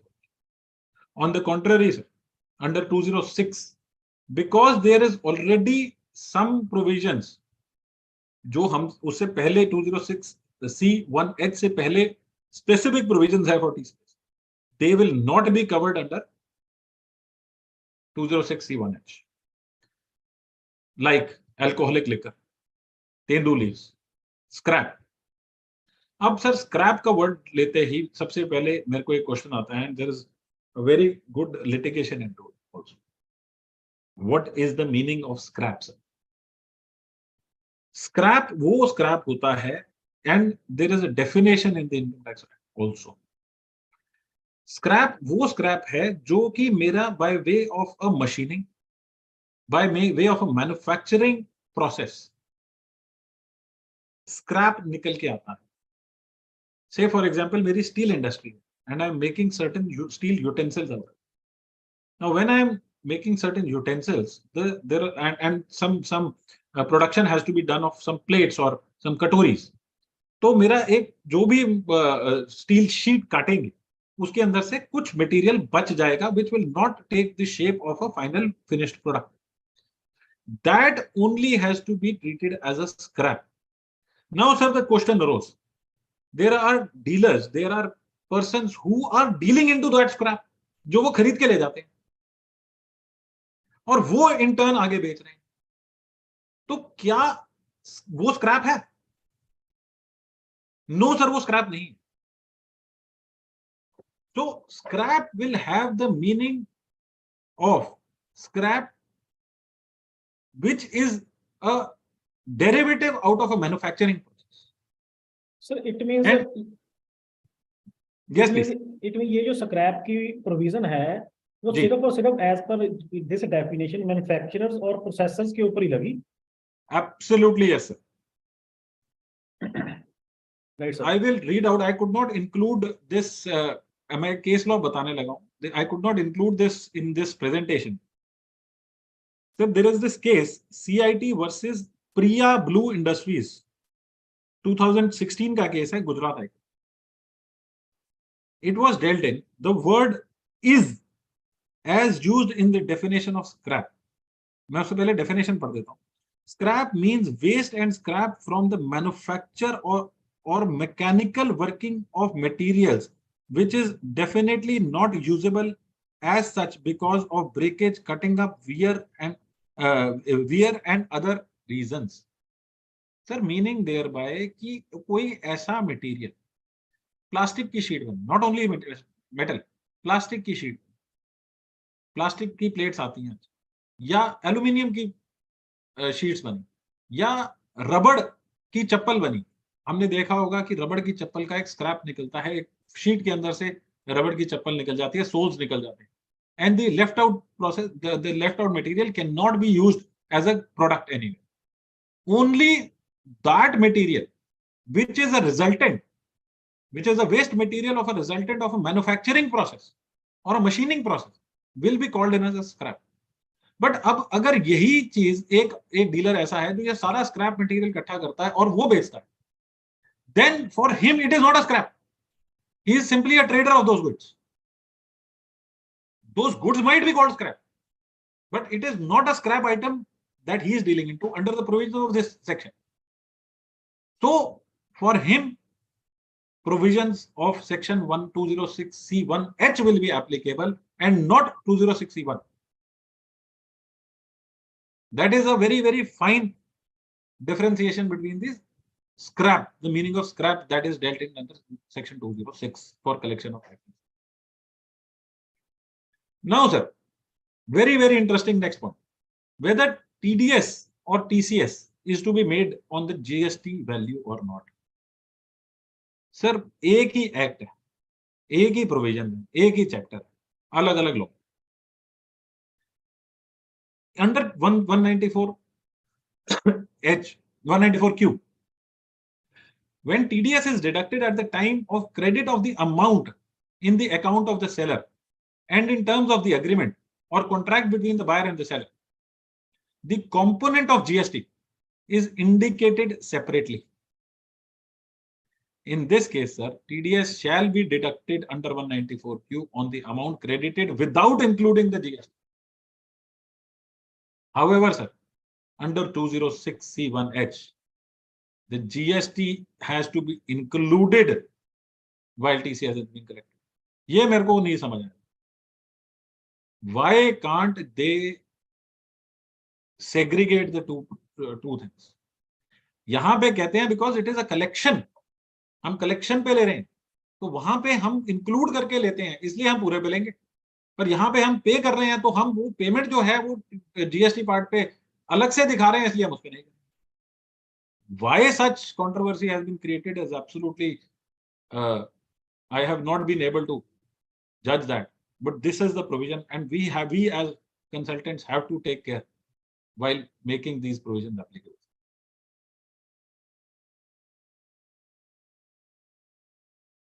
Now, multiple GSTs हैं. Sir, multiple GSTs हैं या single GST है, we have to collectively see whether the threshold of 50 lakhs or threshold of 50 or 10 crores has to be made applicable or not. Because even if there are multiple GSTs of any business, the PAN of the entity, the parent entity, remains same, and TDS provisions are to be dealt in accordance with the entity as a whole and not as a particular unit whatsoever. तो अगर मैं एक transaction कर रहा हूं कि मेरी 10 करोड़ से ऊपर की टर्नओवर है और मैं 10-10 लाख रुपए का माल 6 जगह बेच रहा हूं of same seller, of same purchase, तो मेरे को टोटल अलग अलग यूनिट्स का कलेक्टिव अमाउंट देखना पड़ेगा, and the provisions will be made applicable, and it can not say that my transaction was not covered under the 50 lakh threshold. Rate of TDS TCS दोनों का सेम है. बट सर यहां पे भी एक फर्क है कि अगर मेरा डिडक्टी या कलेक्टी is a defaulty under 206AA for having not having a PAN or the other provisions कि उसकी लास्ट ईयर की रिटर्न फाइल हुई कि नहीं हुई, टाइम से फाइल हुई. Sir there is a difference of the rate, and एक जगह 5%, अभी आएगा I think 2 point next slide में आएगा. Now sir the next point, I think this can be skipped. This is not that important. Okay. Now, sir, both the provisions of 206C and 194Q are applicable. ये हमने पहले भी discuss किया है. So priority has to be given to 194Q and not 206C1H. TDS, the basic liability is casted upon the buyer, जो payment जिसने payment करनी है for purchase of goods. But in case TCS has already been collected, the purchaser will be exempted from it. But nevertheless, the provisions of 194Q will be given priority. अब sir credit notes debit notes का issue आ जाता है कि whether those are to be given effect to or not. Yes sir, of course they have to be given effect to. I think there is more confusion in relation to the debit notes and credit notes, but and if we see these transactions practically, there might not be any confusion whatsoever. मैंने cell करी, मैंने payment करनी है, मैंने एक debit note issue कर दिया है which makes my total liability lesser. Of course मैं उस टाइम मेरी लायबिलिटी कम हो जाएगी, मैं पेमेंट कम करूंगा तो वो डेबिट नोट का कोई सवाल नहीं आएगा. ऑन द कॉन्ट्ररी सर, मैंने सेल करी है, मैंने उसके बाद क्रेडिट नोट दे दिया है, my ultimate collection from that person will be reduced automatically by way of the credit.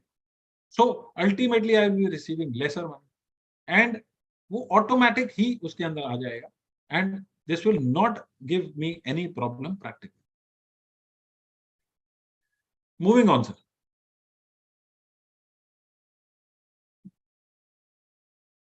ये हम पहले भी डिस्कस कर चुके हैं कि अगर हमने ट्रांजैक्शन कोई हमारी टीसीएस के लिए टीडीएस के लिए एप्लीकेबल नहीं हो रही तो we have to still report the transaction in our return of income.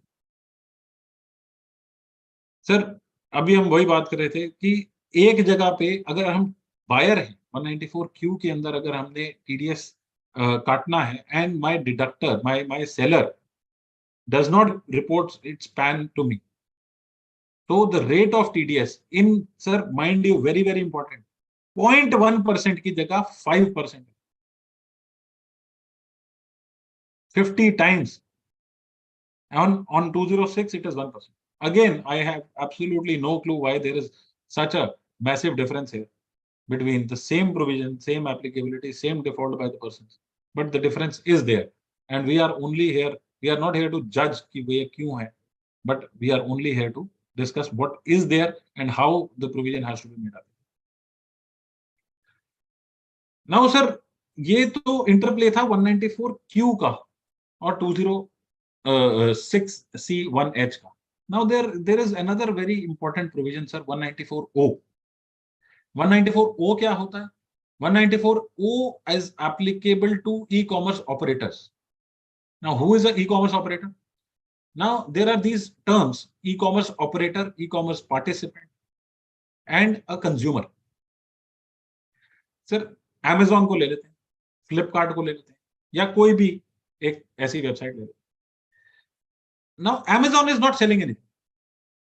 Amazon is simply providing a market. It's providing a platform market जहां पे कोई भी रजिस्टर कर सकता है that I want to sell this product on to whomsoever who comes to this website to buy a good. Now Amazon here is the e-commerce operator. Now who is an e-commerce participant?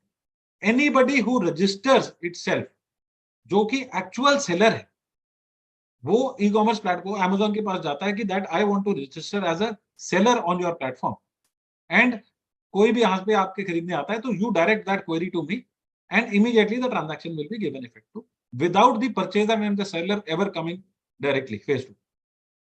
Now here sir the liability is casted upon the e-commerce operator. Amazon को responsibility दे दी कि आप कोई भी purchaser जो seller अगर आपके through सामान बेच रहा है और आप because you are the e-commerce operator there is a possibility that you will be collecting amounts on the behalf of the seller from the consumer. So whenever you will be making payments to the e-commerce participants, you will be required to deduct TDS at the rate of 1% on the amount of transactions. Now, sir, I have created this chart, flow of chart, कि जहां पे there is a possibility कि e-commerce operator platform तो provide कर रहा है, and there is an e-commerce participant who is the seller of goods or services. There is a possibility where the purchaser makes the payment directly to the seller itself. In this case also, sir, it will be deemed that the transaction has routed through e-commerce operator and TDS will be deemed to be made applicable. And the e-commerce operator will be casted upon a responsibility to include the amount paid directly to the e-commerce participant under the calculation of the TDS at the rate of 1% and pay TDS on that part. Now, sir, यहाँ पे भी एक छोटी सी limit लगा देगी, threshold की limit है 5 lakh rupees, जहां पे कि ई-कॉमर्स पार्टिसिपेंट जिसकी 5 लाख से कम की सेल है, they are exempted from the applicability of 194O. Another very, very important point, sir, 194O. Again, ABCD अगर हम देखें sir, 194O is earlier than 194Q. तो अगर this sale is under through the e-commerce operator, then 194O will be given effect to first priority and 194Q will not be applicable. तो liability यहाँ पे seller वही है, 50 लाख से ऊपर की सेल कर रहा है, 10 करोड़ से ऊपर की उसकी ट्रांजैक्शन है, he is not supposed to deduct the TDS. वो लायबिलिटी कास्ट हो जाएगी ई-कॉमर्स ऑपरेटर के ऊपर, and that part will be exempted from 194Q. I skip to the last, just allow me a moment.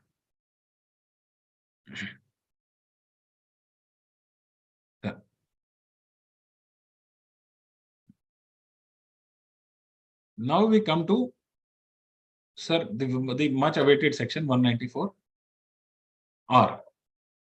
Sir, 194R क्या है? 194R, we have seen over a period of time, सबसे ज्यादा popular हुआ ये जब there is a perquisite, there is an incentive given by a distributor of goods or given by a manufacturer of goods for the distribution process. Sales को promote करने के लिए हम अपने सेल्समैन को टारगेट्स देते हैं कि you kindly, if you are able to sell within a span of time this number of goods, आपको हम एक ट्रिप पे लेके जाएंगे. या insurance companies have given targets to their agents to do policies in a particular span of time, and in case they are able to achieve those targets, they are given benefits accordingly. Those benefits include trips, those benefits include mobile phones, and you name it. And this was being done day in, day out. That such benefits were given to the people, the sales agents, and the companies were claiming benefits out of expenses for such marketing as marketing expenses. But ये transaction कभी भी tax नहीं हो रही थी in the hands of recipient, because recipient कह रहा था मुझे कुछ मिला ही नहीं, मुझे तो ये टारगेट मिला था, टारगेट के नाम पे उन्होंने दे दिया, this is not my income. No sir, a very, very big no. This was always a perquisite, but it was not under the web of taxability. So looking into this scenario, 194R was brought in. Now 194R has been given effect very, very recently. So हुआ क्या? Any person responsible for paying to any person any benefit or perquisite. Now this perquisite can be in the form of money. This perquisite can be form of a gift. This perquisite can be in the form of a services. whatever the cost of those services, those perquisites, those benefit has been claimed by the payer, by the company, is taxable in the hands of the recipient. Now, sir, a lot of problems creep here. कि एक company ने target बनाया batteries, आपने distributors को बोला कि आप with in the month of मार्च आप 100 बैटरीज बेचिए, तो आपको हम ट्रिप पे लेके जाएंगे मसूरी, आपको भी लेके जाएंगे, आपकी वाइफ को भी लेके जाएंगे, आपके बच्चों को भी लेके जाएंगे। एंड एक्साइड कंपनी ने ये निकाला, और एक्साइड कंपनी के दिल्ली शहर के अंदर कम से कम 100 एजेंट, 100 में से 50 एजेंट्स ने अपने ये 100 बैटरीज का टारगेट पूरा कर लिया, and all these 50 persons were asked to come to a trip. Now the whole cost of the trip is paid by the company, the battery company. However, how do we ascertain that what benefit has been given to what person? Now there is a valuation method that has been given in this section also. Now they say that Exide company has made a total expense of 50 lakh rupees for such a target, ये पूरे cost जो आई Mussoorie trip की, ये 50 lakh, and my 50 persons and their families are taken on a vacation because of this. So my total cost of this 50 lakhs will be distributed equally or in whatever proportionate target. वो मेरे को निकालना पड़ेगा कि मैंने, ये भी हो सकता है मैं ये कहूं कि मैं टारगेट दिया था कि आप 100 बैटरी बेचेंगे तो आपकी पूरी फैमिली जाएगी, आप 50 बैटरी बेचेंगे तो सिर्फ आप जाएंगे। Now I have to come out with the valuation कि मैंने किस तरह से डिवाइड किया है। So if I am taking the whole family, my value given to that particular assessee is more, that particular trader is more then compare to the person जो मैं एक लेके था। नाउ this is a very interesting scenario which came up, and a lot of questions were raised when this provisions were introduced. Also, a lot of queries were raised to the department that how will the valuations be done. अब इसके लिए sir 2 circular लाए गए, I'll be getting into the details of the circular also. 2 circulars लाए गए कि आप ये queries आएंगे. Now they said very simple that we have to collect TDS under 194R from the deductor who is responsible to give benefit to the respective persons. If you are able to allocate the percentage value of perquisite to a particular person, वो आप देखो, हमें तो चाहिए. The very simple and straightforward answer given by the government that you come out with the formula. या तो equally divide कर दो या अपने आप कोई फॉर्मूला लेके आओ कि वो कैसे कैसे डिवाइड करना है, but you have to come out for that solution on your own. The liability to deduct the total TDS is casted upon the deductor. Now what happens is कि मैंने बेनिफिट भी दे दिया, whether or not in the form of goods or money, whether convertible into money or not, the TDS is to be deducted. Now, say for example, I have given as a matter of a benefit a mobile phone.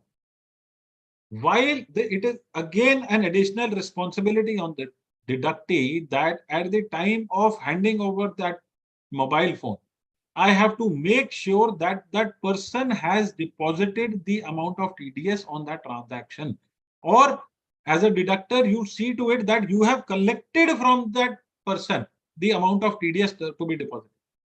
But again, sir, the responsibility lies with the deductor that you have to make sure that the transaction has been subjected to TDS or not. Sir, again, every provision has to have a threshold limit. Now, in this case, the threshold limit is 20,000 rupees. So in case the benefit given to the assessee is less than 20,000 rupees, the provisions of 194 are not applicable. Are not applicable and TDS is not required to be deducted. अब sir आ जाता है circular number 12 and circular number 18. एक circular आया sir 2022 जून के अंदर, because this is again the first year in which the TDS under 194R was applicable. So a lot of queries were answered by way of this circular. Let's discuss the various points. Is it necessary for the person providing benefit or perquisite to check if the amount is taxable under section 28 or not? Now sir, the very fundamental question here is कि अगर मैं एक चीज किसी को दे रहा हूं, एक बेनिफिट किसी को दे रहा हूं, so I have to see whether this is taxable or not under the under section 28. No sir, it was clarified by the circular that a deductor does not need to look into section 28, more particularly section 28(4), whether the transaction is includable or there or not. If a benefit is to be given to the assessee, TDS 194R has to be given. Very simple question. This was probably just for the sake of clarity. Whether it is must be in kind or cash. No, it can be completely in cash, it can be completely in kind, or it can be partly in both in cash or kind. Then sir, again, whether it was the requirement on the deductor to check whether it is in the form of capital asset or not. Again, the answer is no sir. TDS is deductible irrespective of the nature of the benefit. Now, whether sale discount, cash discount, rebates allowed to the customers. Again, हमने sir एक case भी अभी discuss किया था Tata sky कि हमने discounts दे दिए, हमने कैश डिस्काउंट दे दिया कि आप कैश पेमेंट करिए 2% का डिस्काउंट, या हमने सेल्स डिस्काउंट दे दिया, हमने टारगेट फिक्स कर दिया आप 100 बैटरी बेचिए, आपकी बैटरी की कॉस्ट 100 रुपए नहीं, अब 1000 रुपए नहीं आएगी, आपकी बैटरी की कॉस्ट 900 रुपए आएगी. Sir, my discount has been given, that does not have to be included because my total receivable from the deductee as a matter of sale is by itself reduced, and it will not be in the form of a benefit given to the assessee. So this was a very welcome clarification. This has clarified a lot of litigation, possible litigation, and any discounts given, whether it is sales discounts or cash discounts, rebates are allowed, and TDS is not to be included on that part. Sir, valuation कैसे होगी? Valuation होनी है on the basis, अगर एक deductor ने एक जिसने benefit दिया है, मान लो एक बंदे ने 100 टेलीविजन्स दे दिए on the accomplishing the target. Now that person is purchasing those televisions from the market. So whatever cost he has incurred for purchase of those televisions will be the cost that has to be distributed among the deductees. या जिसको भी वो television दिया गया है, वो cost will be the amount on which the TDS has to be deducted. Then sir, हुआ क्या, अब सोशल इन्फ्लुएंसर्स हमने बहुत सारे देखे हैं कि आप हमारा मार्केट, हमारा प्रोडक्ट है, हम उसके फीचर्स आप सबको बताइए which will influence our sales, and in turn you can keep that mobile phone. Now sir, what happens is कि हमने जिस मोमेंट पे वो मोबाइल फोन दे दिया, there are certain terms and conditions attached to it that person is supposed to do a particular transaction in order to get that mobile.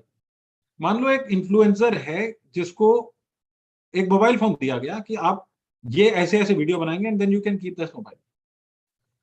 Now he did his job, so he, in addition to the amount he has charged for that that video or whatever job he was supposed to do, he had the value of the mobile phone has been received by that influencer in addition to the cost.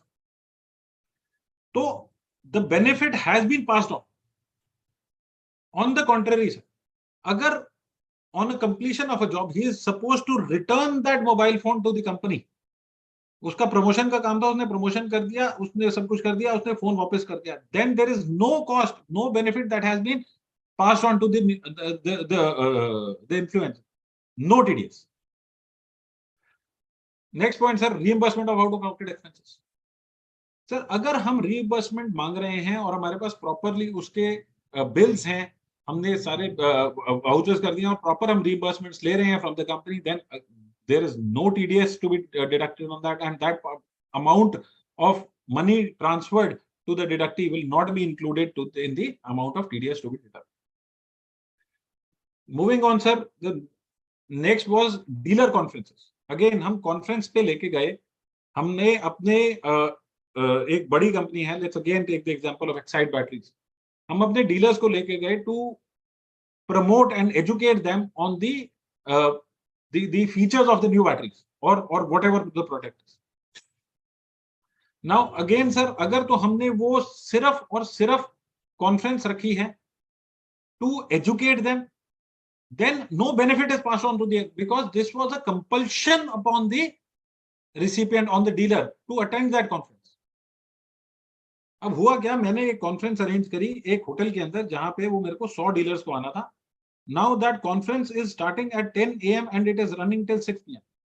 Now I have to provide breakfast to them, I have to provide lunch to them, I have to provide high tea to them. As a company, Excite company, I am supposed to make those expenses, and it can be argued that the amount of rupees 10 lakhs spent on this conference is a benefit passed on to the customer, the trader or the agent. No sir, there is no benefit. But अगर यही मैं उसको ले जाऊं कि मैं laser trip पे जा रहा हूं, so this becomes a benefit derived by the recipient, and the TDS is applied. In the previous occasion, it was not a matter of leisure; it was a matter of compulsion for me to attend that conference. As a part of that compulsion, the necessity of providing food was there. So, in those circumstances, there is no benefit that the dealer is deriving out of that conference. On the contrary, अगर वो leisure trip हो जाता है या family members के साथ है या बिना family members के साथ है, so that is a leisure trip and the benefit is derived by those persons. It is not an obligation upon that person to attend that leisure trip. So the benefit is there, the TDS will be there, and that part of the benefit will be taxable in the hands of the recipient. Any questions so far? Sir कुछ question हैं, एक दो question तो उसमें आए हैं अपने chat box में. Now please, if you want to take it up at the moment, let's take it up. मैं बोलता हूँ. एक सर सीए सुनील कौशल जी ने पूछा है, HSN at the time of supply of bottles will also apply applicability. मेरे को लगा जब आपने बॉटल वाली एग्जांपल ली थी ना जिसपे मार्क लगाने वाली, उससे रिलेटेड है sir. HSN at the time of supply of bottles will also apply applicability. Yes, definitely, but how will the HSN change? इनके जो हमने बॉटल का एग्जांपल लिया था वो ये लिया था कि bottle whether it is with the marker or without the marker. Yes. In both the cases, the marker will the HSN will be the same. So that will not be a part of the conflict here. Okay. So next question है गगन सिंगला जी का. Whether सिर्फ मैं एक काम करते हैं, बाकी questions बाद में ले लेते हैं. Is there is any question pertaining to 194 R particular तो अभी ले लेते हैं. Okay. Within 10 minutes फिर उसके बाद वो ले. Right, sir, right, done. Any questions related to 194 R so far? Okay. So moving on, sir ये तो प्रोविजंस थे जो कि फर्स्ट सर्कुलर के bye way of first circular in June clarify किया गया. सर एक क्वेरी आई है 194 की चैट बॉक्स में. सीए हरमन सिंह जी ने पूछा है TDS on bad debts. What about TDS on bad debts? Coming there. Sir, the second circular, interestingly, that is the slide I am going to talk about. So the second circular number 18 of 2022, clarified this point. They say that जैसे banks के पास loan waiver आया, अब loan क्योंकि wave कर दिया गया, a benefit is passed on to the customer. The liability of TDS arises. But the problem here was that bank ने एक तो लोन वेव किया, मान लो 1 लाख रुपए का लोन था, अब उसकी एडिशनल लायबिलिटी हो गई कि टीडीएस भी काटे, अब टीडीएस भी जमा कराए. अब जिसने उसका लोन ही माफ कर दिया, अब उसको टीडीएस उसके ऊपर एडिशनली वो कैसे जमा करवाए? That is the biggest question. Sir, bye way of this circular, it has been clarified that to avoid that extra hardship to the banks in case of one-time settlement, TDS will not be applicable. However, sir, the question that was raised in this forum is with regard to the TDS, to the bad debts. Sir, bad debts के ऊपर कोई clarity नहीं है. If the benefit is passed on, to my humble opinion, under this second clarification also, this is only applicable to the banks and not to the individual assessee. So in case the bad debts are written off, the TDS is applicable, we have to report it. Now the question arises कि उसका extra TDS कौन bear करेगा? Sir उसको चाहे हम proportionate करके करें, चाहे कैसे भी करें, उसमें से कुछ पोर्शन हमें वो करना पड़ेगा और कुछ पोर्शन हमें बैड डेट्स की तरह राइट ऑफ करना पड़ेगा, but that has to be deposited. That there is no further clarity on this subject. Both circulars are silent on that part. The benefit, yes, has been given to the banks, but not to the other SSCs. Sir, moving on to the second important point raised in the circular, it was in relation to the reimbursements. Sir, reimbursements में क्या हुआ? Reimbursements हमने proper bills भी हैं, but हमारे जो we have taken as a pure agent, हमने अपने नाम पे बिल्स ले ली. मान लो मैंने रिइंबर्समेंट कराई बट बिल्स मैंने अपने नाम पे ले ली. सर यहाँ पे भी देयर इज नो चेंज. अगर मैं प्रॉपर बिल्स सप्लाई कर रहा हूँ विच आर, मैंने एक काम किया आपके लिए किया, मैंने सिर्फ चाहे अपने नाम पे बिल्स ले लिए, those expenses are also available to me in the income tax under the provisions of business and profession. So again there is no TDS here.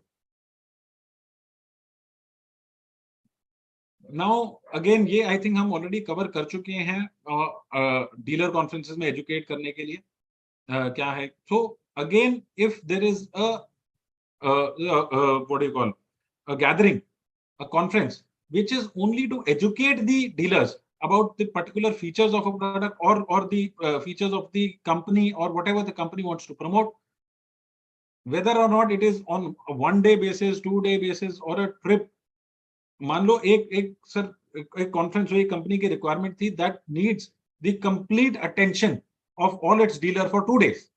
अभी हम बात कर रहे थे एक सिचुएशन जहां पे the dealers are under a compulsion to attend the conferences and as a matter of that compulsion they are to be provided with food for breakfast, lunch and dinner or high tea.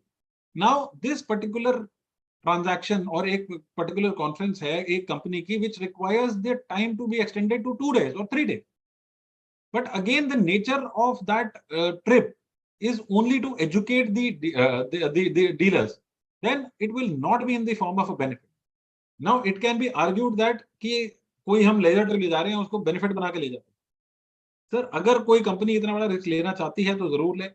अगर 2 या 3 दिन में कोई issue spread over होता है तो there has to be some justification to it कि ऐसा क्या कंपनी प्रमोट करना चाह रही थी कि जिसको 2 दिन 3 दिन लग गए. And if the company wants to take that risk of taking that chance of not deducting the TDS in the name of educating the dealers, they are most welcome to do that. If they'll be subjected to the litigation, they will have to explain it in the court of law. Now sir, एक issue और आया which was clarified here was कि अगर car gift कर दी, मान लो एक on achievement of a target, a car is gifted by person A to B. Now the value of the car वो TDS भी हो गया, उसने जमा करा दिया, सब कुछ हो गया. Now A ने B को वो कार गिफ्ट कर दी. Now that car belongs to B. However, he has not purchased that car. He has not paid for that.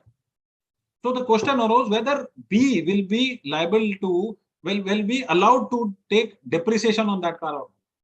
So the department has clarified the person of whom the TDS has been deducted will be eligible to take depreciation and it will be assumed as if that person has purchased the car.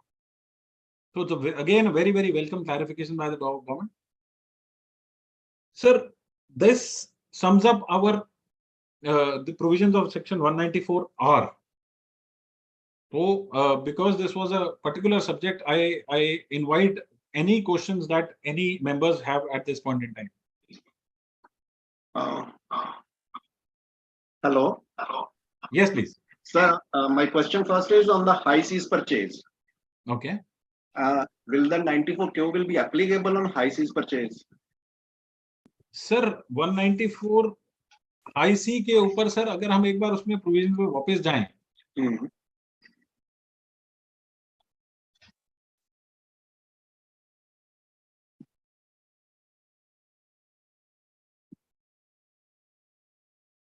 the provisions are applicable to seller who are residents. तो अगर मैंने किससे भी goods खरीदे हैं, अगर वो high seize से खरीदे हैं, but my seller is a resident Indian, taxable in India, then the provisions are applicable. But he is not issuing invoice, GST invoice. He is issuing the debit note with the regarding the payment of the dollar he has made to the non-resident. Fine. Sir, So the question here is that whom I am making the payments to?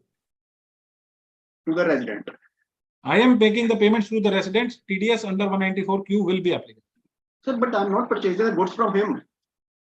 Sir, the invoice the bill of entry will be transferred because before lending to India, bill of entry will be changed in my name.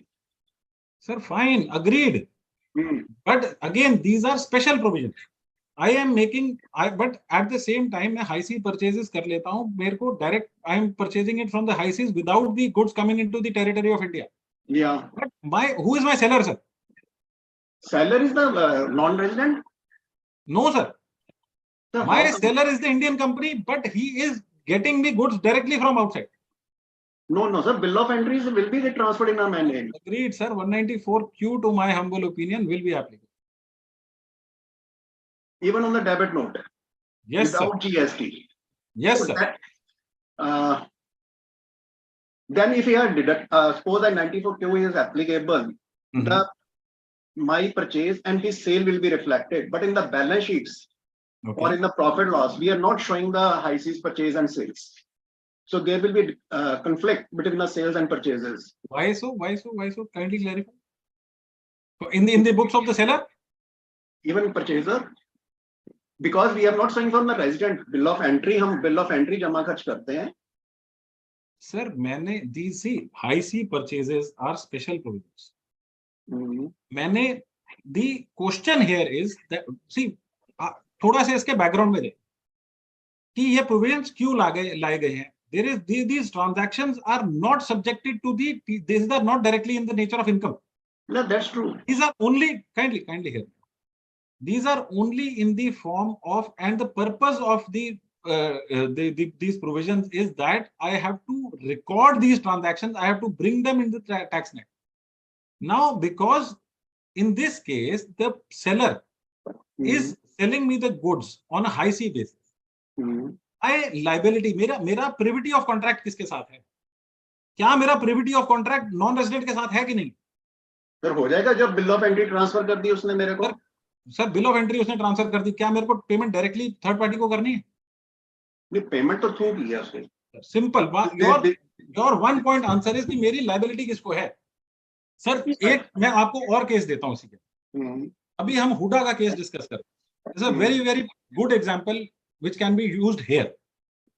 Sir मैंने LOI ली from department of town and country planning Haryana. My license has been issued by Town and Country Planning Haryana.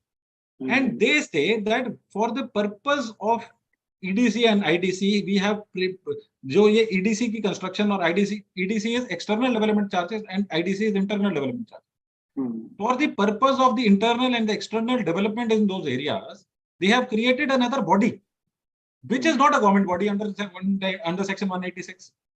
Now, for that, they have created a body and they say that you kindly go to Huda and make this payment.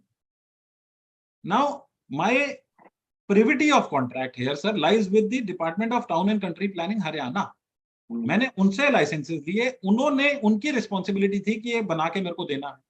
उन्होंने delegate कर दी ये अपनी authority Hooda को और उन्होंने बोला कि हमें ये अकाउंट्स हमारे अपने पर्पस के लिए, हमारे अपने इंटरनल पर्पसेस के लिए we have delegated this job to a particular separate entity.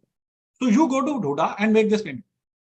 अब क्या सर हुडा को मेरे पेमेंट करने से हुडा की रिस्पॉन्सिबिलिटी हो गई मेरा काम करने के देने की? No, no, sir. The liability remains of Town and Country Planning Haryana, which is a government entity. So the concept here is, sir, the privity of contract किसके साथ है? In our case also, in case जो आप IC sales की बात कर रहे हैं, my dealing, my privity of contract, it's a very, very important concept. My privity of contract remains with the Indian resident. It is not, there is no obligation of the third party, the foreign seller, कि मेरे को उनकी तरफ कोई liability है. उसने goods बेचे हैं ए को, मैंने गुड्स खरीदे हैं ए से. लेकिन सर वो खत्म हो जाती है जब बिल ऑफ एंट्री ट्रांसफर हो गई. जो ए है जिसने पहले खरीदे थे वो अपनी सेल नहीं दिखाता बुक्स में. सर सेल दिखाए या नहीं दिखाए, this is an exceptional circumstances to my opinion. Salary नहीं है गुड्स का. नहीं sir, this will have to be. तो या तो रीइंबर्समेंट हुई, फिर रीइंबर्समेंट हुई या कुछ भी हुई, चाहे हम सर रीइंबर्समेंट में तो 10% चला जाएगा सर. चलो अकाउंट फॉर करना पड़ेगा उसको किसी ना किसी. हाँ नहीं अकाउंट फॉर कर रहे हैं sir, that's no problem. Second question sir, payment to CHA because we are in Govindgarh and we are dealing with the imported scraps. So we are getting the service of CHA. Okay. So what will be the rate under 94C, 1 or 2%, or under 94J as a professional? Sir, for 194J to come into play, kindly appreciate the provisions of section 44A has to be taken into consideration. Now, whether the services of a CHA fall under the definition of profession. Yeah, he is a chartered engineer. He's qualified. Yes, he is a chartered engineer, and he is showing his income as under the 44 ADA or something. 44 ADA or whatever. In case he is a professional under that, it's the services provided by him are professional services, and the TDS applicable should be 194J and not a contractual. That's true. That is also my opinion, but there is a conflict here.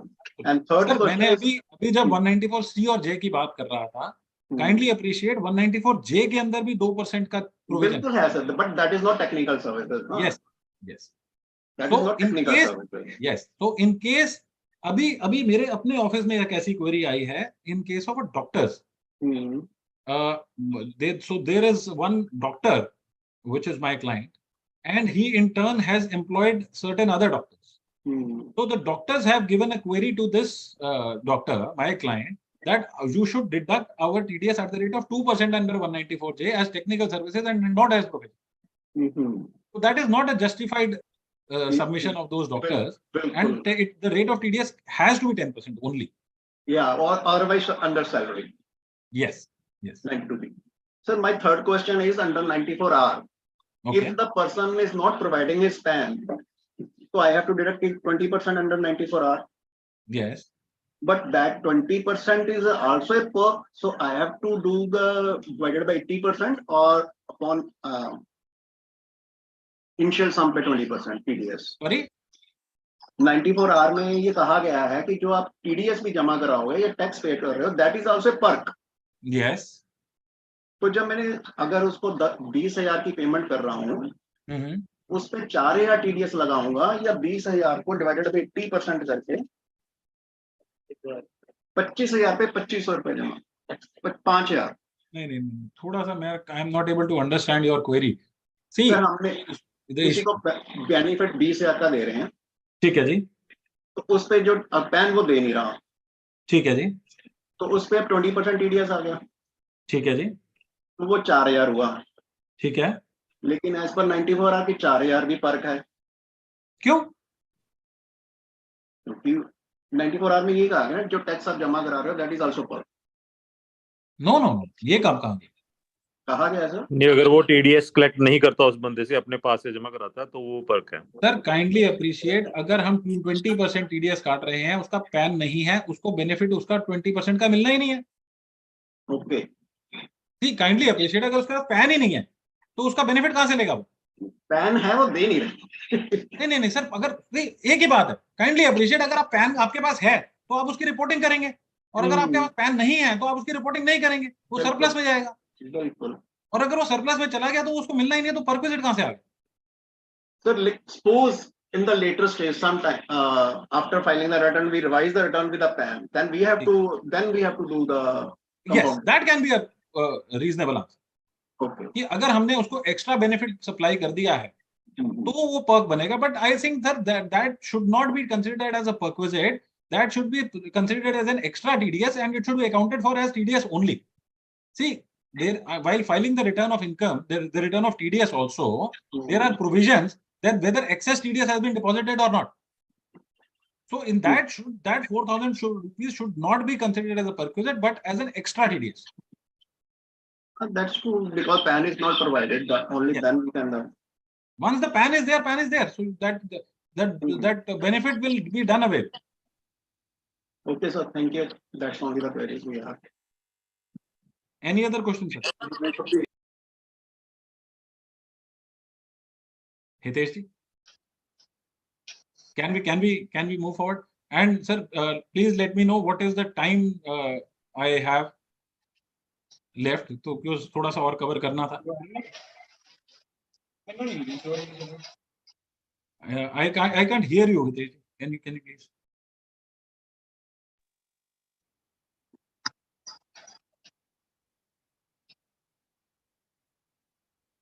Should I continue? Yes, sir. Yes. Okay. So, sir, coming to the next subject and the next issue. Sir, 196 का issue हमने बीच में ही discuss कर लिया, that whether payments to a government entity will be subjected to TDS or not. Now, sir, 196 के अंदर the interest, dividends or other sum payable to government or RBI has been provided, and it is said that in case payments are made to these entities, the TDS is not liable to be deducted. Now, who are these persons? It is government, Reserve Bank of India, corporation established under the Central Act. This is a very, very important sub provision, which is exempt under any law, exempt from income. Sir मतलब क्या है इसका कि अगर कोई corporation बनाया गया है under the central act by the central government of India, then that will be considered as a government entity under 196. And for this very reason, a entity which was created by a state government, which was Huda in the case we discussed. Now, Department of Town and Country Planning, Haryana, is a government under the sub-provision 1. That's a government of Haryana. वो तो exempt है. But a corporation established, which is Huda, is a corporation established by the state government under the State Act. And as such, under the sub-provision 3, it will not be a government entity under Section 186. So, with this analogy, the argument of the government in these cases is that because the payment have been subjected to Huda, should not be covered under Section 196, and the TDS should have been. But, sir, the argument that is being taken to the court, of course, at the moment, there are no judgments that the tribunals have already ascertained, they have already adjudicated that these transactions should not be subjected to TDS. However, there is no High Court order yet, which has authenticated the views of the tribunals. So, in such cases, the argument is, sir, that whether my privity of contract remains with the government body, which is government under 196, or the corporation of the state government, which is Huda. Sir, a similar example there is, हम सबको advance tax जमा करते हैं. Now क्या हम अपना advance tax government को जमा करते हैं या बैंक्स को जमा करते हैं? हम बैंक्स के पास जाते हैं. This is the money, you kindly take this and pay to the credit of the government. Now, the banks in this case have been empowered by the government of India to collect those taxes. So can it be argued that I have paid the tax to the bank? No, sir, I have paid it to the government, to the central government. And that bank only played a role of an agent in doing that transaction.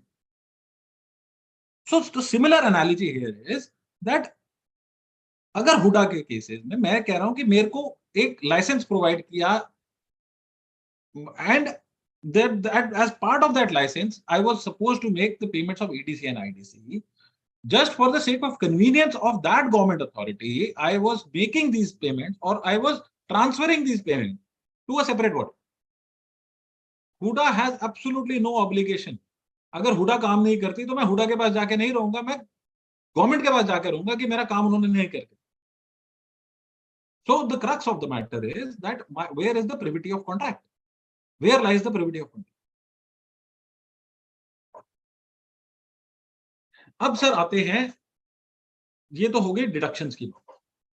Now the very very important aspect of deduction of taxes is section 201 assessee in default.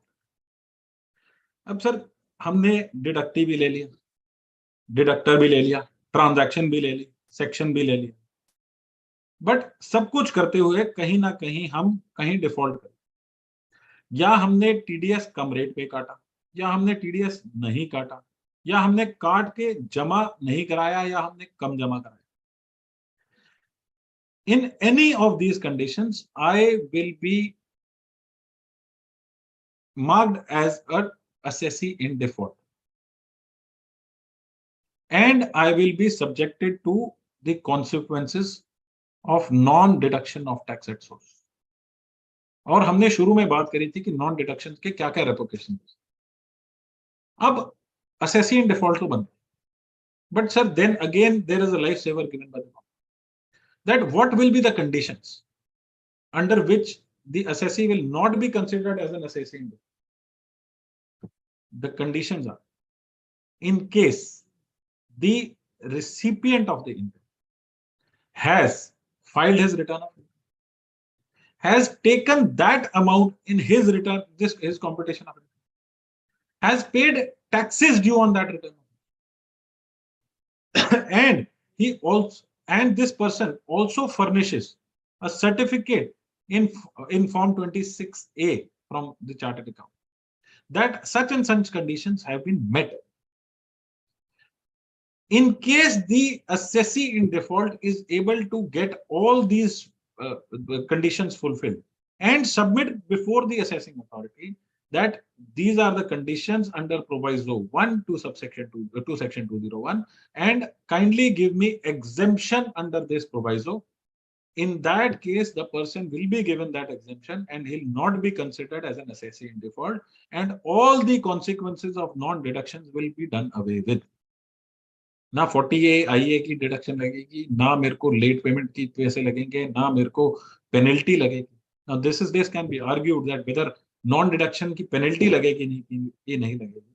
That is a debatable question, but he will not be considered as an assessee in default per se.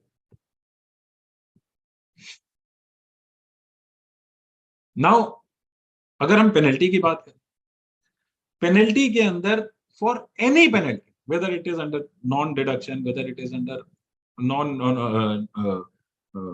under reporting of income, misreporting of income, or inaccurate 271(1)(c), inaccurate particular, the first and foremost condition, as a condition of principle of natural justice, there is a condition saying that whether what were the circumstances under which such default was, the assessee was under compulsion to commit that default, whether there was a sufficiency of reason for which he was prevented from doing an action. So the sufficiency of reason has to be given effect to by the courts as a principle of natural justice. And in case there is a sufficient reason, the penalty under 221 will not be legal in this case. And that is the condition applicable to all penalties wherever, whichever the law is. Not only Income Tax Act, but whichever law. Then, sir, there are these some cases, very interesting cases. Of course, one of them is Kingfisher Airlines, जिन्होंने TDS किसी का जमा नहीं कराया salaries का. And that is one question which I am going to take up next. Section 205. A very, very good section and for benefit of one and all. यहाँ पे मैं एक controversy भी raise करूँगा, मैं एक issue भी raise करूँगा, which is again a very, very important subject. Sir Kingfisher airlines का ही एग्जांपल ले लेते हैं। किंगफिशर एयरलाइंस ने मेरा टीडीएस काटा, मेरे को सैलरीज देनी थी, मेरे को सैलरी देनी थी 10 लाख रुपए, उसके अंदर से 1 लाख रुपए का टीडीएस काटना था और 9 लाख रुपए मुझे देना। ना तो मुझे 9 लाख रुपए दिया, ना 1 लाख रुपए सरकार को दिया, और खुद चले गए लंदन। अब इस केस के अंदर weather I as an assessee am subjected to tax on this 9 lakh rupees or not? Can I have any answers? Hitesh ji,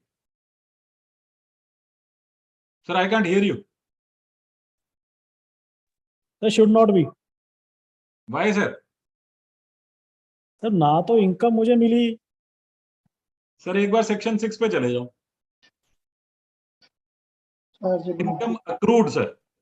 Salaries once accrued are subject to tax, whether received or not, sir. यही controversy मैं सबके साथ share करना चाहता हूं।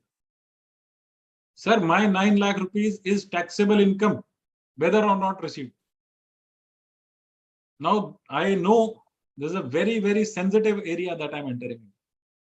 But, sir, fact of the matter is that under section 6, the income is there. मैं एक उल्टा सवाल करता हूं। अब मैं चला गया लेबर कोर्ट, या मैं चला गया एनसीएलटी के पास कि ये कंपनी लिक्विडेट हो रही है and there are my dues. अगर मैंने वो इनकम अपनी इनकम में दिखाई ही नहीं, तो whether I will be eligible for claiming those dues और नॉट? नो सर, नहीं होना sir. That means my income is taxable. Now sir what happens? My answer to this is that you have to include that amount of 9 lakh rupees in your return of income, compute tax upon that, and claim the benefit of rupees 1 lakh deducted as TDS by that. Now here, sir, section 205 come in. Very, very important section, but जिसको की अहमियत आज तक किसी ने नहीं दी, और government ने तो बिल्कुल भी नहीं दी। बिकॉज आप 5 रुपए 25 पैसे का टीडीएस का क्लेम 26 एएस में ना आए तो आपको दरवाजा दिखा देता है, यहां से जाओ जी, हमें नहीं पता। What is 26 AS? 26 AS is nothing. There is no value of 26 AS. It is only a convenience. क्या किसी सेक्शन में लिखा है कि 26 AS में टीडीएस रिफ्लेक्ट होगा तो आपको क्रेडिट मिलेगा, नहीं तो नहीं मिलेगा? What is 26 AS? It is nothing, sir. It is merely a piece of paper. Sir, once again we go back to section 191. 191 सब प्रोविजन 1 says कि अगर किसी ने टीडीएस आपका डिडक्ट किया है तो वो टैक्स कलेक्ट हो गया government, and the deductee will not be asked to pay that amount. Section 205 says, sir, where tax is deductible at source from the foregoing provisions of this chapter, the assessee shall not be called upon to pay that tax himself to the extent to which the tax has been deducted from that. कोई weightage देता ही नहीं है section में। 26 AS में नहीं आ रहा जी, हमें allowed नहीं है। That is the typical answer anybody, and 100% result. आज तक मुझे कोई नहीं मिला जिसने इसको बेनिफिट दे दिया हो कि किसी डिपार्टमेंट में किसी ऑफिसर ने इसका बेनिफिट किसी को दे दिया। बट सर हमने लेके दिखाया। बट हुआ क्या है, ये नहीं हुआ कि वो टैक्स हट गया है, but it has been stayed. What I have to do as an assessee कि अगर मेरे को ये टैक्स लग गया, of course there will be a demand created by the CPC 143(1) के अंदर डिमांड आ जाए। Now we have to do two things. एक तो हमें 154 की एप्लीकेशन फाइल करनी कि आप refer to section 205, you cannot call upon from this demand from me. Second step, what we have to do is, sir, report this transaction, the non payment of this tax to the jurisdictional assessing officer of the deductor. Now, jurisdictional assessing officer in TDS, not income tax. TDS की jurisdictions अलग हैं income tax के अंदर. So we have to go to the jurisdictional assessing officer or under TDS provisions of the deductor and report to him as a matter of complaint that this deductor has deducted my TDS and not deposited. So kindly do the following two things. Number one, call from that deductee the deductor, the amount that he has deducted from, and intimate my assessing officer, my jurisdictional income tax assessing officer, that this amount has been deducted from this gentleman. You kindly give benefit of 205 to him. Sir, once you do these 2 points, no court of law can ask you for that payment. So I will want to share this very, very important section with the viewers, that kindly make use of this. And sir, जो मैंने example लिया था कि अगर मुझे कोई income नहीं receive हुई तो मेरी वो इनकम टैक्सेबिलिटी से नहीं हटी है सर, वो मेरी इनकम टैक्सेबल है, and you should file that return, you including that amount. Moving on, sir. Any questions here?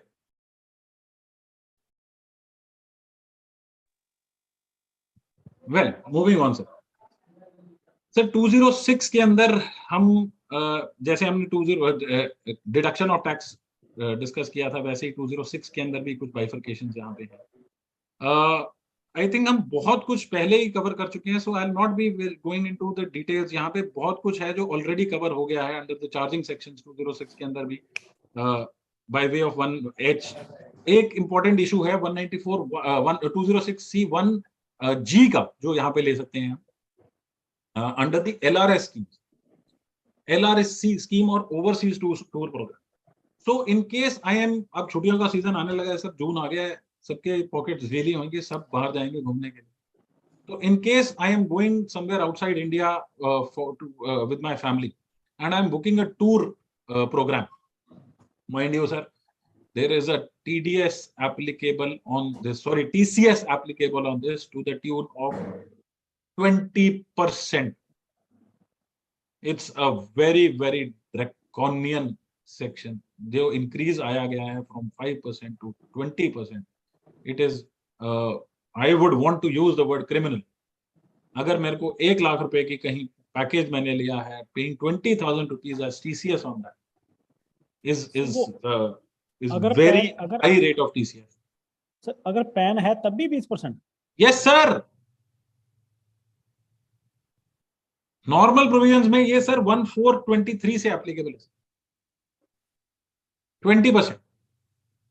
This finance act 23 has brought this change. तो वैसे रीजन क्या हुआ इतने ह्यूज अमाउंट ऑफ TDS का? Sir ये तो मैं नहीं बता सकता. ये तो एक ही finance, only the honorable finance minister can answer this question. I cannot. Even sir, if I am going outside India for a educational program, मैं पढ़ाई करने के लिए अमेरिका जा रहा हूं और मैंने वहां पे अपने पैसे ट्रांसफर किए हैं bye way of LRS scheme, या मैंने वो भी नहीं किए सर, मैं अमेरिका जाके रहना चाहता हूं कुछ टाइम के लिए, मैं नौकरी करने के लिए जाना चाहता हूं और मैंने अपना ही पैसा, my tax paid money, I am transferring it to an account outside India, I am subjected to TCS at the rate of 20%. Criminal provisions आए, जब तक 5% था तब तक फिर भी पता चलता था, बट यहाँ पे छोटा सा कैच है सर, अगर हमने एजुकेशन लोन लिया then the rate of tax is probably 1%. मैं I am not exactly aware of that percentage, शायद वहां पे 1% है या 2%, I am not exactly sure, but अगर हमने लोन लेके ये ट्रांसफर्स करी हैं then the rate of tax is lesser there. But otherwise if I am transferring my own money or I am taking a tour package, the rate of tax collectible is 20%. So कोई इसमें slab limit भी है अभी beyond this? 7 lakh rupees की slab है. अगर 7 lakh rupees से 7 lakh rupees in LRS की, अगर 7 लाख रुपीस से ऊपर मैं दे रहा हूं तो above, over and above 7 lakh rupees, on 7 lakh rupees there is no TCS. Only अगर मैं 8 लाख रुपए करता हूं तो मुझे सिर्फ 1 लाख रुपए पे देना है, 8 लाख 7 लाख पे नहीं देना, और 1 लाख पे 20% देना है. Sir, I think the 7 lakh limit is also removed from the Finance Bill 23. No sir, that is still there. I can check it up if you want. I have the act in front of me. I don't think so that 7 lakh rupees slab has been removed.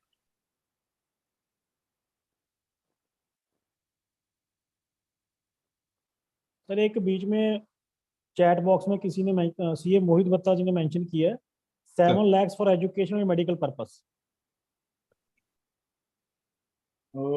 Just allow me to check that, sir. Only in case of education and medical, we have to deduct, we have to pay the TCS in excess of 7 lakh rupees. Otherwise, तो सभी पे zero से. वो फिर इसी बार, yeah, I think the gentleman correctly pointed me out that that was done away with this year only. पहले 7 lakh rupees was applicable to all. Yeah, exactly. Each April से applicable है. I thank you for correcting me there.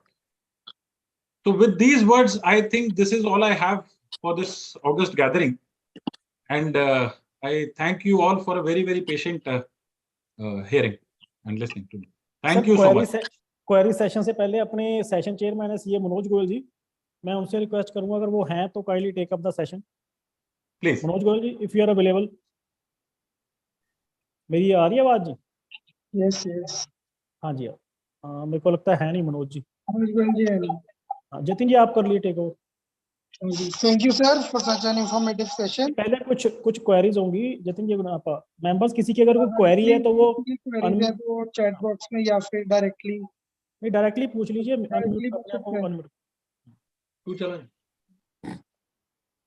Sir आपकी जो वो 1 जुलाई 23 से educational tour का था ना कि उस पर टैक्स लगना है. जी सर. तो उस पे अभी किसी मतलब हमारे सीए समीर जी ने डाला कि उससे पहले घूमो 30 जून 23 तक बच जाएंगे. जी बैड डेट पे भी पूछना था. हाँ जी सर, प्लीज सर, कमाल है. कुछ बैड डेट्स पे सर आप पूछ लीजिए क्या क्वेरी है. अभी इस साल से टीसीएस एप्लीकेबल हो गया ना. बैड डेट्स कोई अपन बैड डेट्स करते हैं आप बुक्स में? सर बिल्कुल है सर. वो सर थोड़ा सा प्रीवियस समझा दीजिए, वो समझ नहीं आ रही. Sir the issue is this was a query raised in the circulars also. जब पहले जून 22 के अंदर सर्कुलर आया था तो वहां पे this was a clarity required, there was ambiguity there and representations were made to the board. In the second circular, the board has come out with a clarification saying that yes, they have acknowledged the issue that there is a overburden upon the person who is giving that benefit of the waiver of the debt. Now in this, अगर हम banks का example लेते हैं, banks भी तो waiver देता है, so that is a bad debt for the bank also. But as a matter of clarification, they have said that the waiver, only the exemption has been given to the banks for that waiver. If any other person is giving that waiver in the form of the bad debt, then the exemption is not there. Meaning thereby sir कि वो अगर benefit उसको deemed benefit के अंदर ले लिया गया तो टीडीएस भी एप्लीकेबल है उसके. Now there is no, you can say कि क्लियर लॉ सेइंग दैट कि बैड डेट्स के ऊपर टीसीएस काटना, but it is by way of a deeming fiction that it will be presumed against the SSC that this benefit has been given to that particular gentleman और TCS उसके ऊपर applicable. With the clarity in the form of that circular, the second circular, 18th of September, it is basically, they have not said it, but they have not even said कि इस पे नहीं काटना. So I think, in my humble opinion, the TCS will be applicable on the bad debts.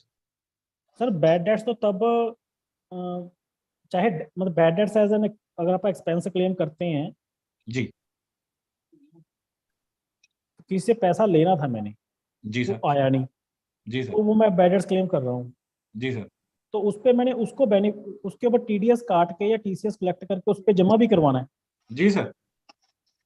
और overburden है sir. At what rate अगर pan number नहीं है सर? पैन नंबर नहीं सर नॉर्मली बैड डेट वही होता है जो पैन नंबर, जो बंदा ही नहीं सर, ऐसा तो नहीं है कि पैन नंबर बिल्कुल नहीं होता है. सी अगर आप इनमें किसी से डीलिंग कर रहे हैं, आज की डेट में सर कोई भी ऐसा नहीं है कि इसके आप डील कर रहे हैं उसका पैन नंबर नहीं होगा, जीएसटी नंबर होएगा ही सर. और अगर जीएसटी नंबर है तो पैन नंबर बाय डिफॉल्ट आपके पास है. साहब हुआ क्लियर सर? इसका मतलब सर जो क्रेडिट बैलेंस है वो तो हमारी इनकम होगी, उस पर टीडीएस नहीं होगा सर. अगर क्रेडिट बैलेंस है, क्रेडिट राइट ऑफ कर रहे हैं तो आपकी इनकम है ना, तो सर सामने वाला करेगा ना, आपको टीसीएस कट करे जमा कराएगा.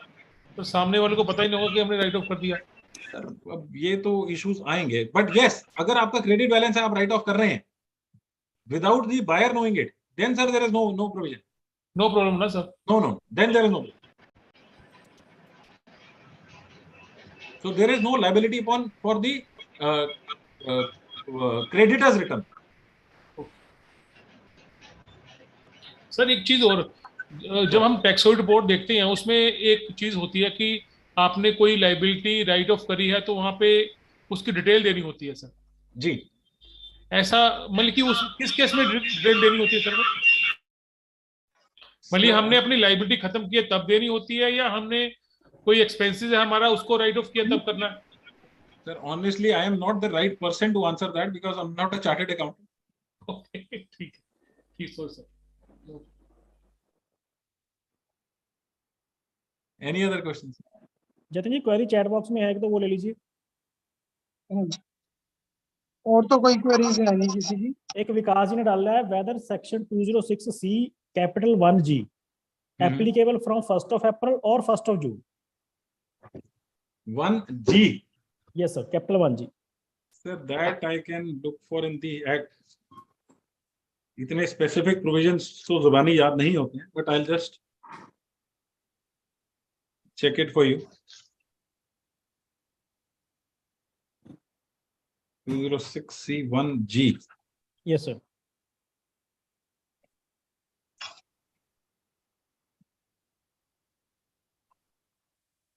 Okay. Sir, 1st of July 2023. The 1st of July. applicability of the section itself. Okay। Sir, एक मिनट। विकास जी आप अनम्यूट कर लीजिए खुद को। Made applicable on 1/10/2020, but the change that was brought in by Finance Act 2023 is effective from 1st of July. Okay। विकास जी अगर clarify नहीं हुआ तो अनम्यूट कर लेना आप अपने आप को। सर जो अभी one gentleman suggested कि जुलाई से पहले घूमो, sir I think there is a better clarity to that. See, the TCS is applicable on a tour package. A package includes the air tickets, the hotel cost there. In case you are planning a trip wherein you purchase your own air tickets and you pay for separately for the hotel and you pay separately for for the local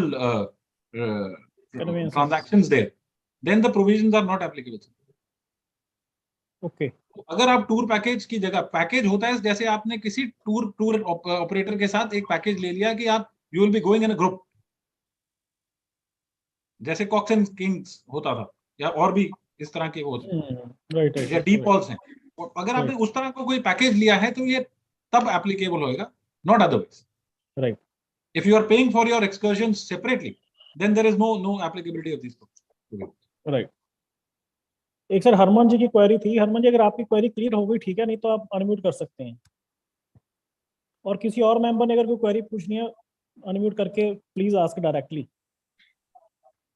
otherwise sir conclude कर दें अगर किसी member की query ना हो।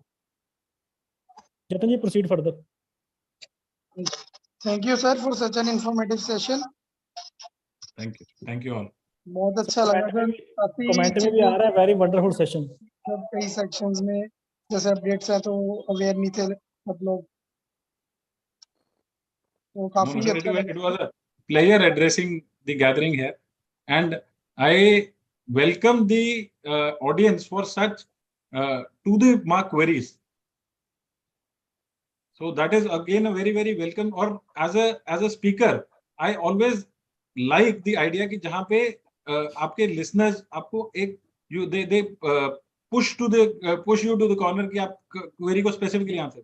So that is very good, and I appreciate this August House for being so attentive in the.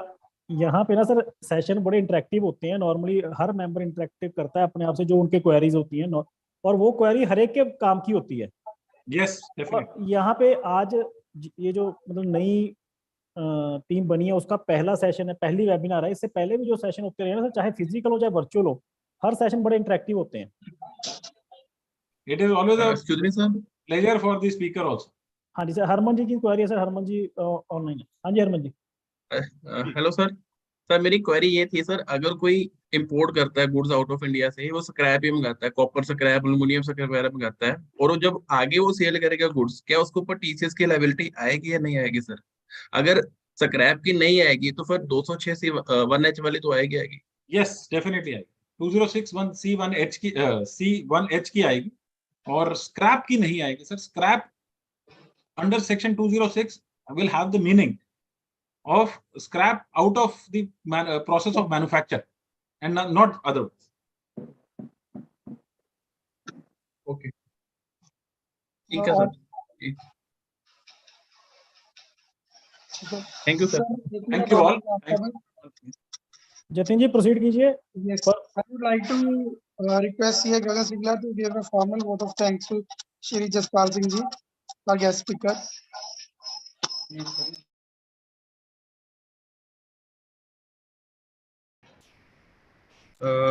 Thanks Jatin ji for giving me this opportunity. Good evening, dear all. Today I feel incredibly honored and privileged to have been allowed to extend a vote of thanks on this event. I want to extend my warm regards and heartiest congratulations to our guest speaker, respected Advocate Jaspal Singh Sethi ji, who has explained all the concepts very beautifully. I am sure we will greatly benefit from your deliberation today. I also want to thank all the members present in the webinar for taking their valuable time out and ensuring their presence here. I hope we continue to work like this and organize such events in the future. Thank you all.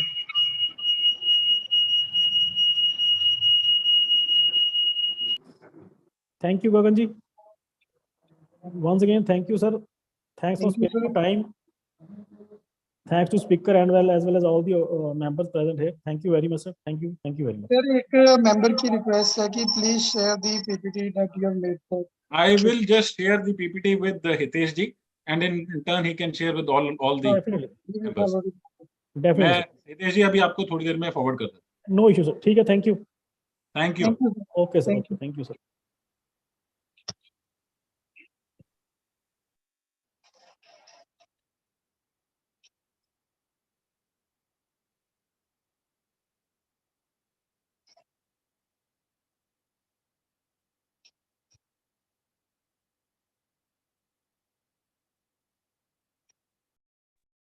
ठीक है sir, thank you जी। Thanks to all, thank you sir.